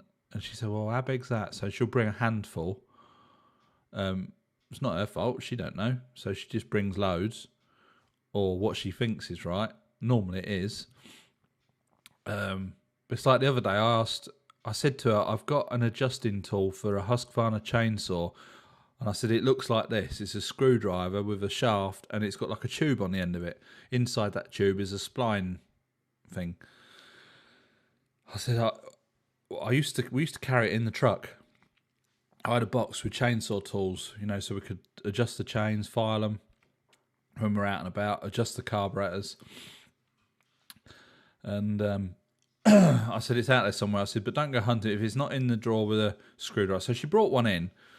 And I thought, oh, yeah, that's it. Brilliant. So anyway, I'm out there on that old chainsaw the other day, and I tried adjusting the carburetor. I thought, this ain't going on here very well. Pulled it out and looked at it. I thought, nah, it had the tube on the end of it, but it had like a circle and a flat. I thought, nah, that's the wrong one. So anyway, she went back out to the toolbox the other day looking for something else, and she brought it in with her. She said, oh, wanted this one. And that was the one that had the splines in it. So it's all very well having my toolbox out there and Tina goes and gets my bits for me. But once it's up in the garage, I can just wheel up there, open the drawer, get my own tools out. I know where stuff is. Well, we're already millionaires, Mick. Did you not know? So we've not forgotten you yet. Yes. No, we're not millionaires. Nowhere near. But yeah, no, we won't forget our. I was going to say minions then, but that's a bit derogatory, isn't it? Our loyal followers, loyal subjects. No, because that means you're looking down on people again, doesn't it? Our loyal fan base. I'm not digging a hole. I've just said that I can't say that because that means you're looking down at people. I'm not thinking it at all. It's good to communicate and participate with the community. What are you laughing at? She's taking a piss now. Some things never change. No.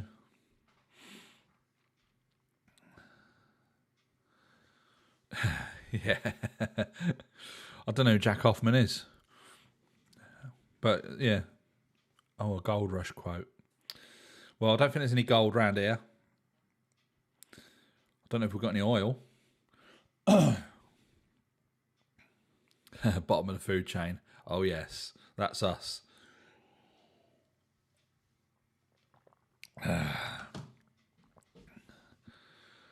But you just got to make the best of it, haven't you? Enjoy yourself while you can. That's what I say.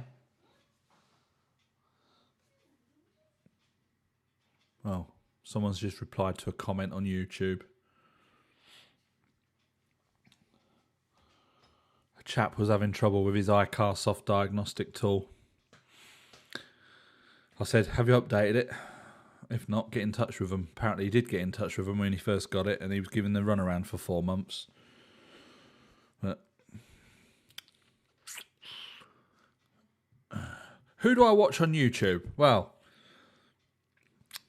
I'll go through a list. It's very random, and I don't always watch them. Some of them I'll go off quite quickly. One of the longest ones I've watched is Wrangler Star. I started watching him when I was like looking at chainsaw videos, and it was sort of like a homesteading type thing. You might have seen his channel. Obviously American. Oh, I shouldn't say American. I'll get pulled up on that, don't I?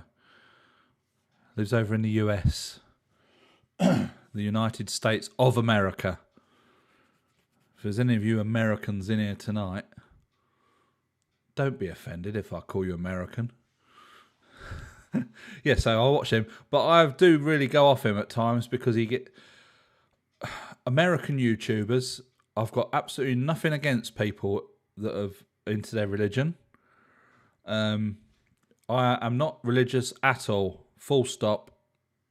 No, not for me. It's a load of baloney. The way I see it is, if you treat people how you would like to be treated yourself, that's good. You don't need religion. You don't need some Burke in a church telling you what to do. A lot of Americans bring all that into their YouTube, and as soon as they start talking about God, it's blip, switch off. Can't be doing with that crap. So his channel was sort of like homesteading, and he was timber frame building and chainsaw videos and stuff. It was interesting. And then he started iCar soft garbage. Ours works quite well, I must say. Now I've updated it and it works. It communicates with the car. Obviously, it doesn't do the same as the IID tool, but anyway, I like the IID tool. It is fantastic. The iCar soft does work, but it's not quite as comprehensive. Anyway, back to YouTube. So I sort of went off him. He started doing Amazon product reviews and stuff like that. Cheapest this on Amazon, cheapest that on Amazon, and God bless, may you pray for our family and this, that. No, just sign off your video. You don't need all that crap. So anyway, that's one of them that I watch occasionally. Obviously, with all this COVID thing, he's got very selling stuff.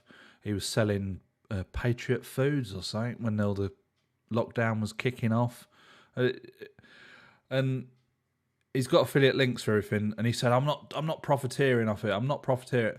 Well, you are, mate. You've got affiliate links, and you're trying to peddle this stuff to people that you're scaring them into buying it, saying that the end of the world's coming. We put out a video saying, be prepared for the apocalypse, and we bought a generator. Things like that, if it comes from us, is tongue-in-cheek. Because if you knew us, we're not exactly the most serious people. But he was sort of like, this is happening, that's happening, and you've got to be prepared, and this, that. Anyway, so I sort of went off him a little bit. Who else do I watch? I sometimes watch the Stony Ridge Farmer. I sort of get a little bit bored with him because at the start of every video, it's the same monologue. He goes over who he is and what what he's doing. I know it's for a lot of his new viewers, but for us people that have been watching him for a while, you don't need to hear all that. So I don't watch him as much anymore. There'll be a theme to this, who I watch and I don't watch them anymore. Another one, Cole the Corn Star. I don't know how I got onto watching him, but he starts his videos off the same every time, and then he asks you to like the video. I mean, I used to say, please subscribe to the channel, and I used to get a lot of stick in the comments. Don't ask people to subscribe to your channel straight away, blah blah. So, oh God. So I don't do that anymore. So he's like, the best thing you can do is press the thumbs up and and then he's selling sunglasses and boots. Links in the description. And I do that at certain things, but not every video. If I've bought something and I like the product and I recommend it to you, I will say check it out in the description below. I've got affiliate links in the description, which is stuff that I use on Amazon. I've got the Ben's Garage link, which will take you to our merchandise store. I've got our Amazon store, which is just stuff picked out that we've got that I would recommend. But I don't sort of push every video. Check out this for such and such 15% off, blah, blah, blah. So if I do watch one of his videos, I skip through to after his intro. But that's all the same sort of thing. Yeah, there's a few farmers that I watch. I don't know why. I think it's because I find it. I used to work on a farm, and it's sort of interesting to see how they get on. I used to watch How Farms Work quite a lot, but they do my head in. They're just absolutely no go in them at all. They just wander around the yard. They need a firework up their arse. And now, farming, if your tractor hasn't got auto steering GPS so that you can sit there on your bloody phone while you're working, they don't want to know. I mean, they'd never be able to farm if all the bloody computer, say the GPS system went overnight. I think a lot of these new farmers nowadays would be absolutely lost. They wouldn't be able to plough in a straight line. Anyway, that's that. What else? Who else do I watch? Who do I watch on YouTube, Tina? Millennial Farmer, but he's a bit same old, same old. Who? Oh, Tom Pemberton. I watch him. He's all right. Because they're a small farm and they've got their farm shop, which I sort of 2 thumbs up for that. You're selling your own produce. People can buy it from the source. They know what they're getting. They're not buying rubbish from a supermarket. You will pay a little bit more for stuff like that. But, yeah, 2 thumbs up to them for that. I'm all for it. But let me just rearrange in my chair because I'm getting uncomfortable. Yeah, so that's probably it for farmers. I used to watch John Olsen, or Ewan Olsen, Swedish bloke. I don't know how I even got onto him because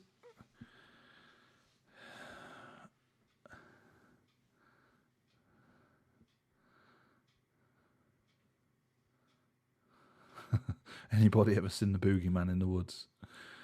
Got my 6 squares and circles. It's like Americans. Why have they all... I know I've got some guns, but it's a hobby. It's BB guns and air rifles. They've all got to have like assault rifles. So obviously they're semi-automatic, but you must really live your life in fear if you've got to be armed to the gunnels with all that sort of gear. Absolutely ridiculous. Yeah, so Ewan Olsen, I used to watch him, but I've went off him big time. He's got a lot of money, and I'm not jealous of people who have got a lot of money, but he's just wasteful. You buy a car for like 100,000, whatever it is, probably more than that. Have it for 6 weeks, and then decide to sell it. And the amount of cars he's got through, and the money they... I'm not jealous. It would be nice to have plenty of money like that, but no, it's showing off all the time. I think that sort of I went off. It's look, I've got this, we've got this, and this is the best thing. Oh, blah blah. I don't mind people. I mean, I do videos. We got a new tractor. We was really excited. Wanted to show it with everybody, but a lot of the videos we do are how-tos, and like with a cam belt, put a new cam belt and water pump on the Panda. It wasn't a how-to video, but it was going through it, and I've done a how-to video. Oh, I have watched a few Whistling Diesels, and that Bruce Wilson, the biggest pair of tosspots ever to live, I think. Whistling Diesel, just absolute. What is the point of that? Just for YouTube views? I have no idea. We've got a nice Range Rover. I want to keep it nice. What is that bloke on with? And that Bruce Wilson, I think he's a right plonker. Needless to say, I'm not subscribed to either of those, but I have seen them.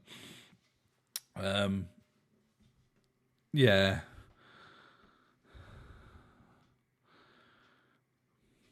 I don't know. People like that are obviously not going to be watching this video, so they obviously won't give a monkey's what I think of them. But what I do find funny is watching some of these videos and on these channels and reading the comments. I find it quite hilarious, and I've had to really refrain from commenting myself. Goon Squad, I've watched a few of theirs, but there's something about them I can't quite. Dang son, dang son, dang. And what's that other one? What's that other word they keep saying? Oh, I can't remember. You watch them and it's the same thing. They say the same thing every time. Dude. They keep calling each other dude. But yeah, I have watched a few of them. Oh, what's that other bloke? That fat bloke, Weston Chamberlain, is it? Who's just put a Cummins engine in a Mustang. He's obviously it's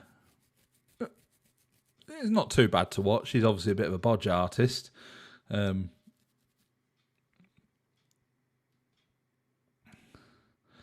Yeah, I watch a few things like that, and I watch Harry's Garage. I like Harry's Garage and Harry's Farm. He's quite good on camera, and he gets his point across quite well.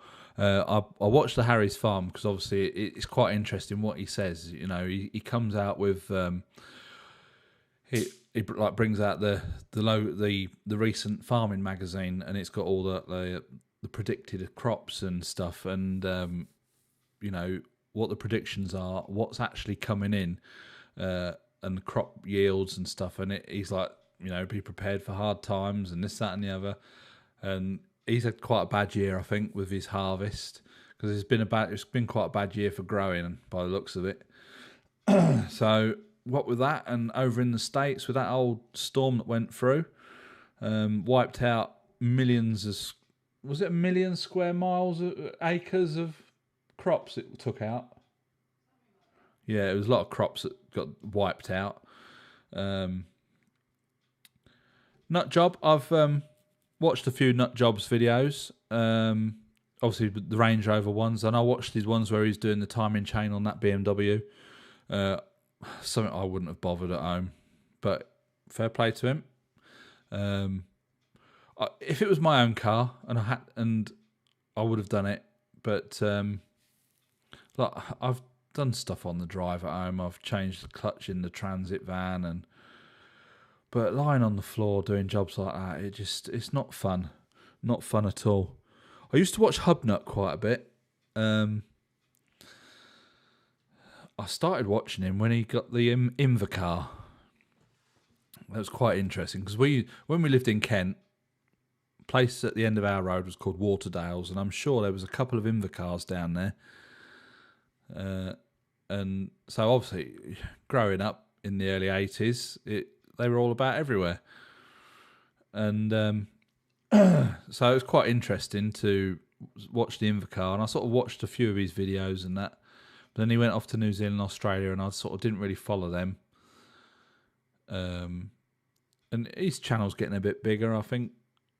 But it's just the same old, same old. He's just driving around in old bangers, and all the cars that he drives around in, I've driven them all. I've fixed them. And I wouldn't give the steam off my piss for half of them. Some people like them, old bloody dirt boxes. But no. Nice Range Rover will suit me down to the ground.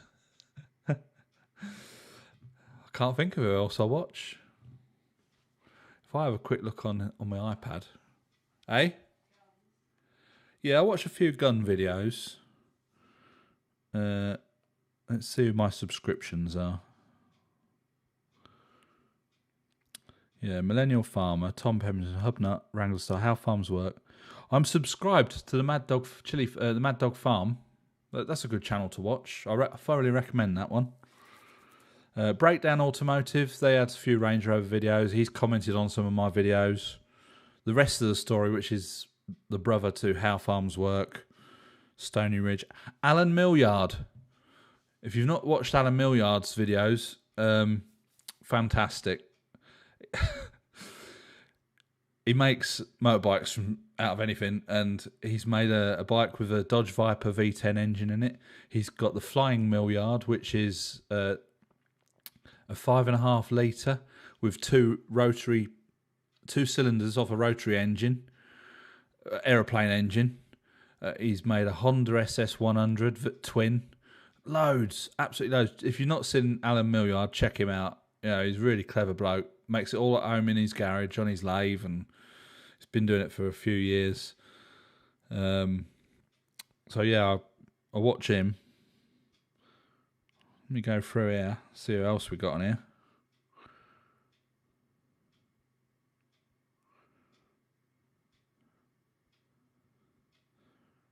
Itchy Boots. Yeah, I've seen High Peak videos. He did a couple on the Range Rover. I've seen those. I don't watch them. Itchy Boots. Yeah, Itchy Boots. I watched. She went to India and bought a Royal Enfield Himalayan, or they call it a Himalayan. Rode it all the way back to Holland, and then realised that she couldn't register it in Holland. So Royal Enfield in Holland swapped her bike that she bought in India for a brand new one, and they use her bike now for shows. And then she shipped her new Royal Enfield Himalayan down to the bottom of South America, and she was going all the way up to Alaska. But then the pandemic struck, and then she's had to put her bike in storage, go back to Holland. Now she's bought another bike, and she's touring around Europe. So that's quite interesting. Yeah.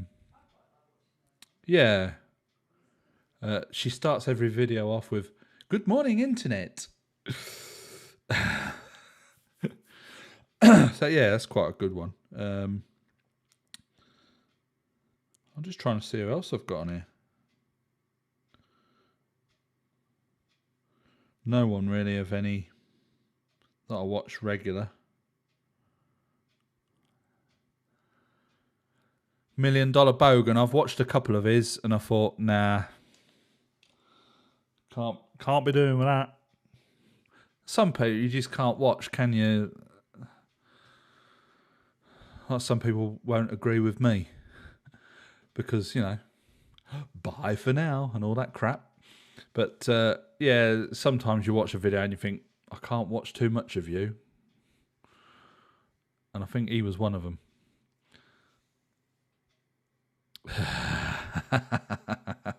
Yeah, I don't know if they're on. They actually FaceTimed earlier. And Dad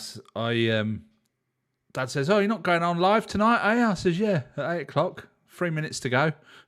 So they quickly got in what they wanted to do. I don't know if they're watching this on their telly box, but if they don't watch it straight away, they'll be watching it after the event. Probably not tonight. Yeah, if you like Harley Davidsons, but I don't, because a Harley Davidson is only good for one thing. And that is for putting a 3-point linkage on the back and dragging a plough across a field.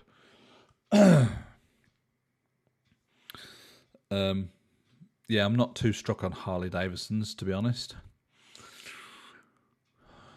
When I was on the recovery trucks, we did recover quite a few. Nice apple pie. Well, they should have a lot of apples this year. They've had a lot of plums and they've had a lot of cherries. I think when the cherries were done, I think Mum said she ate 4 kilos, all in one sitting. I don't know if it was all in one sitting or not, but yeah. But now they were getting. Last time I spoke to them properly, pardon me. They were on the plums, and then it'll be the apples and pears. Have they got any pears? They got a pear tree. And walnuts. Well, we've got a walnut.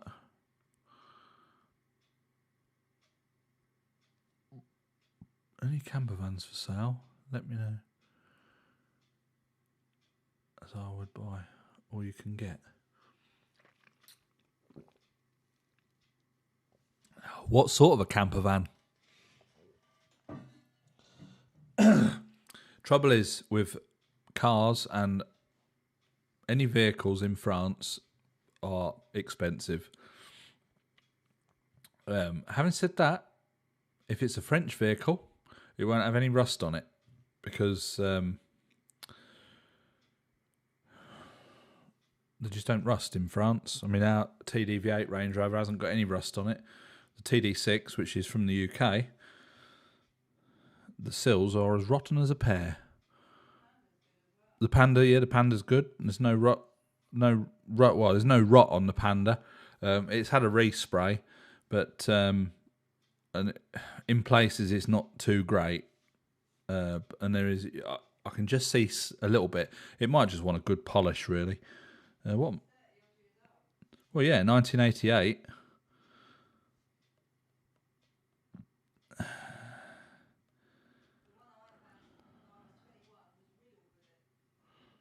Yeah. I'm just having a quick look on Le Bon Coin, which is a selling site in France for camping cars, because they're called camping cars in France. Caravan. Let's look under caravanning. Let's go for our area.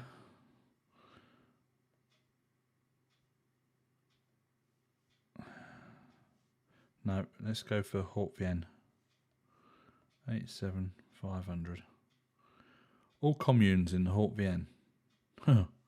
One result.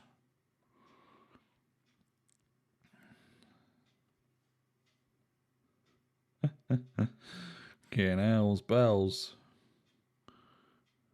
Alright, it's a 2017. So if you want a camping car, a camper van, the only one in our area, which is just up the road, is a 2017 model. Let me show you this.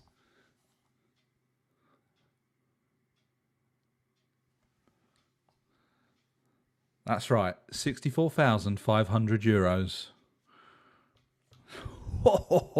Buy us for that. Well, yeah, as Tina just said, we did. Let me just put that all of France. I suppose now I could have put Nouvelle Aquitaine.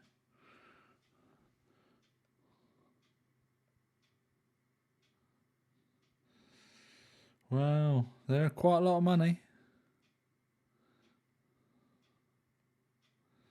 Flipping heck. You don't want to be on the market for a...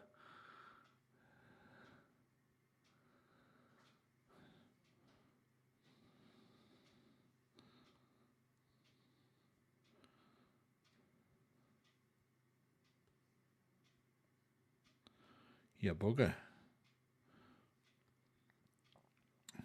Look at this. 2005. That's the year. It's only done 94,000 kilometres. And that's 25 grand. You bugger.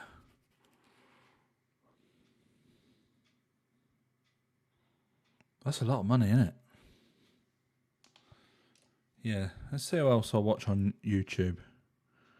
I can't think of it. I was watching one called JK Overland, but I went off of them. They got a bit boring. I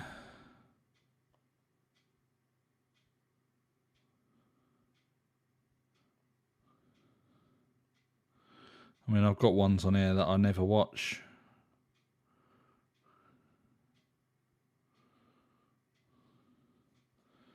Nah, who knows? So, yeah, that's pretty much who I do watch on YouTube. And then whatever gets suggested in the old thingy on the telly box. But yeah, it's a funny old thing, isn't it? YouTube. Some of them you can sort of watch quite easily, and other ones are sort of, if I'm like searching for something, like I've been obviously trying out this new software for editing and stuff. So of course, when I went from Premiere Pro to Final Cut, oh, Mick's going. Does that mean we can shut down now? Good night, Mick. Is it getting a bit late for you? Hey? Oh, Tina says good night. She can't type because she's brushing the dog. Oh, I forgot what I was saying. Yeah, because I went from Premiere Pro to Final Cut. It was sort of like, oh, trying to get my head around it. He's off to count his money. Oh, he's just sold his car. £1,100. I said it must have been the scrappage scheme, because nobody would pay that sort of money for it, would they? So yeah, I was watching a lot of tutorials on YouTube. Yeah, it's been a good night, Mick, and I was only going to be on here for an hour, and the clock now says 2 hours and 6 minutes. Oh dear. Done it again. I'm not going to get caught up with my telly tonight, am I? So yeah, I was watching a lot of your tutorials on YouTube, and some of them you watch them and you think, oh, come on, just get to the point, and then I can switch you off because I really can't be doing with listening to you. Of course, now I've got another program that I'm learning. I'm having to do it all over again. Oh dear. And a lot of these American YouTubers, and not just Americans, Brits as well. What has gone wrong with people where you can't say hello, welcome back, good morning? It's no, what's going on? What? What's going on? No, it's hello. Or, you know, what's going on? Mind your own bloody business and get on with what you got to say on your video. Sorry. Perhaps I'm coming across as a bit blunt. But I think communication with the younger generation is breaking down quite a bit. People can't converse properly anymore. Perhaps this is my middle-aged rant about the younger generation and how they can't do without a bloody phone or tablet in front of them. I know a lot of the stuff I do is online with YouTube and this, that and the other. If YouTube was to stop or internet was to go, you know, so be it. It wouldn't, obviously, you know, you'd miss it a little bit for a week or so. But you get over it, don't you? You start getting on with other stuff. But I think a lot of these youngsters now, if they've not got a phone stuck to their hand, they'd be lost. Wouldn't know what to bloody do. Oh, I see it on like Facebook and stuff like that. Has anyone got any ideas what I can do with my kids? It's like, kick them outside and get them to play like we used to bloody play. Jesus. Anyway, this is turning into a bit of a rant, isn't it?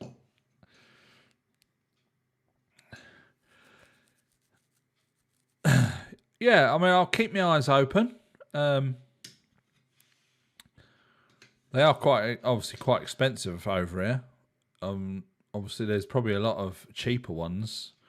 I don't know how old you're sort of like looking at year-wise, mileage-wise. I think a friend of ours had a... What was that camper van Fred and I had? Was that a Peugeot or Citroen? Yeah, I think they had the Peugeot. Is it the same as the Citroen? What did they pay for that? 15 grand? Yeah, it was old, like a 1991 or 92. It must be 91 because I said to him, I said, oh, if that was UK, that'd be H-Reg. And it was 8 years ago. Was it? Oh, bloody hell. Yeah, they paid 15 grand for that. Or was it 12? Anyway, I thought it was a lot of money at the time, but I'm probably not in touch with what camping cars cost. Obviously, new ones are bloody expensive. I remember years ago, after my grandpa died, my nan got remarried, and he bought a van for moving all their stuff up to Lincolnshire, and then had the van converted into a camper van.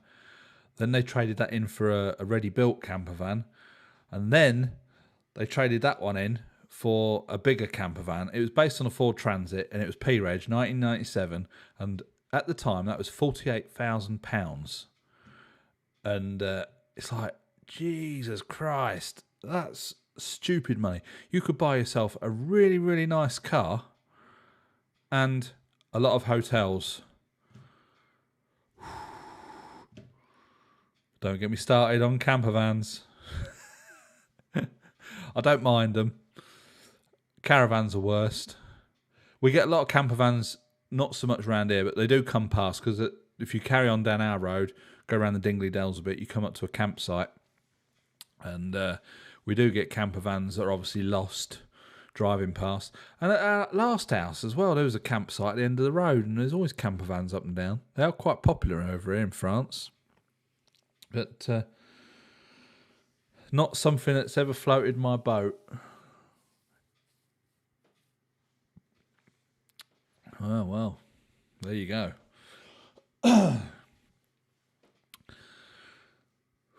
What time are we on? It's just gone 10 o'clock. Our time. We're an hour in front. Oh, dear.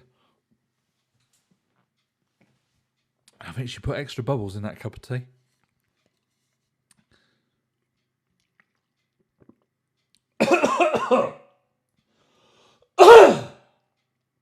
Oh, that went down the wrong hole.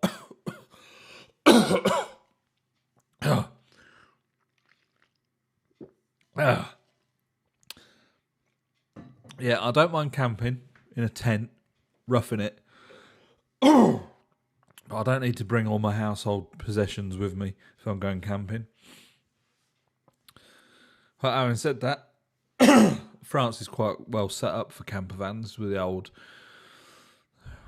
campsites and airs. You can normally get plugged in and fill your water up for free. Bloody hell, that went down the wrong hole. I'm going to lose my voice in a minute, so I think that was going to be time to sign off. Yeah, oh dearie me.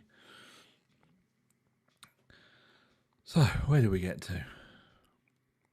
Yeah, we've been on here for 2 hours and 15 minutes now, so I think it's time to start winding it up a little and bringing it to a close. I'll try and do a live stream again in a month, 4 weeks from today. I'm not going to do one every 2 weeks because I just run out of things to say and then end up talking about stupid stuff like bloody goats and rabbits. Oh, and chickens apparently. So the other room informs me. But yeah, well, I think we've had an excellent connection all night. We're still on green and down there. Nice bit of conversing in the comments. So I think we're going to call it a night. I've left the laptop updating. That's now the Windows 10. Absolutely terrible. Because I don't use the laptop very often. It sits behind the telly.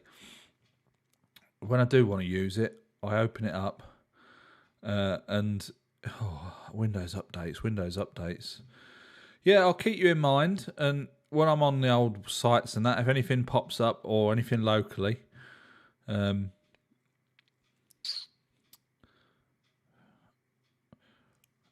you'll have to do is drop me an email, because I won't be I'll have a job finding you through YouTube. So just drop me an email on it's on the in the About Me section or wherever. So just drop us an email and then I'll be able to get hold of you quite easy and send you links or whatever. Yes, Mr. Dibbles, bye for now. I may see you soon. What does that mean? Does that mean he can get time off work? Having said that, you've not gone back to bloody work yet. Yeah, so drop us an email for those, and if I see anything, I'll send you links. Oh, bloody hell. I'm going to be coughing all night. Yeah, so I'm going to go and check the laptop now. So, yeah, we're going to wrap it up. We're going to shut down, close it all off, and we'll see you. I'll do another live stream in 4 weeks' time. So do please keep watching out for our other videos. Hopefully we'll have a concrete slab being poured at some point. And but do check out our other channel as well, because there's random stuff on there. And yeah, so thank you all for joining us this evening. I think that at the most we've had 14, 15 people on at once. And as usual, it's been a rather varied conversation, dictated by the comments section to my right-hand side. So I'm going to sign off. Finder's fee. Yes, a night on the wine and cheese. So yeah, I'm going to sign off. Thanks for coming. It's been marvellous having you here, and we'll catch you in the next live stream. So from me and the Hobbit in the other room, it's bye for now. Let's shut this live stream down. End.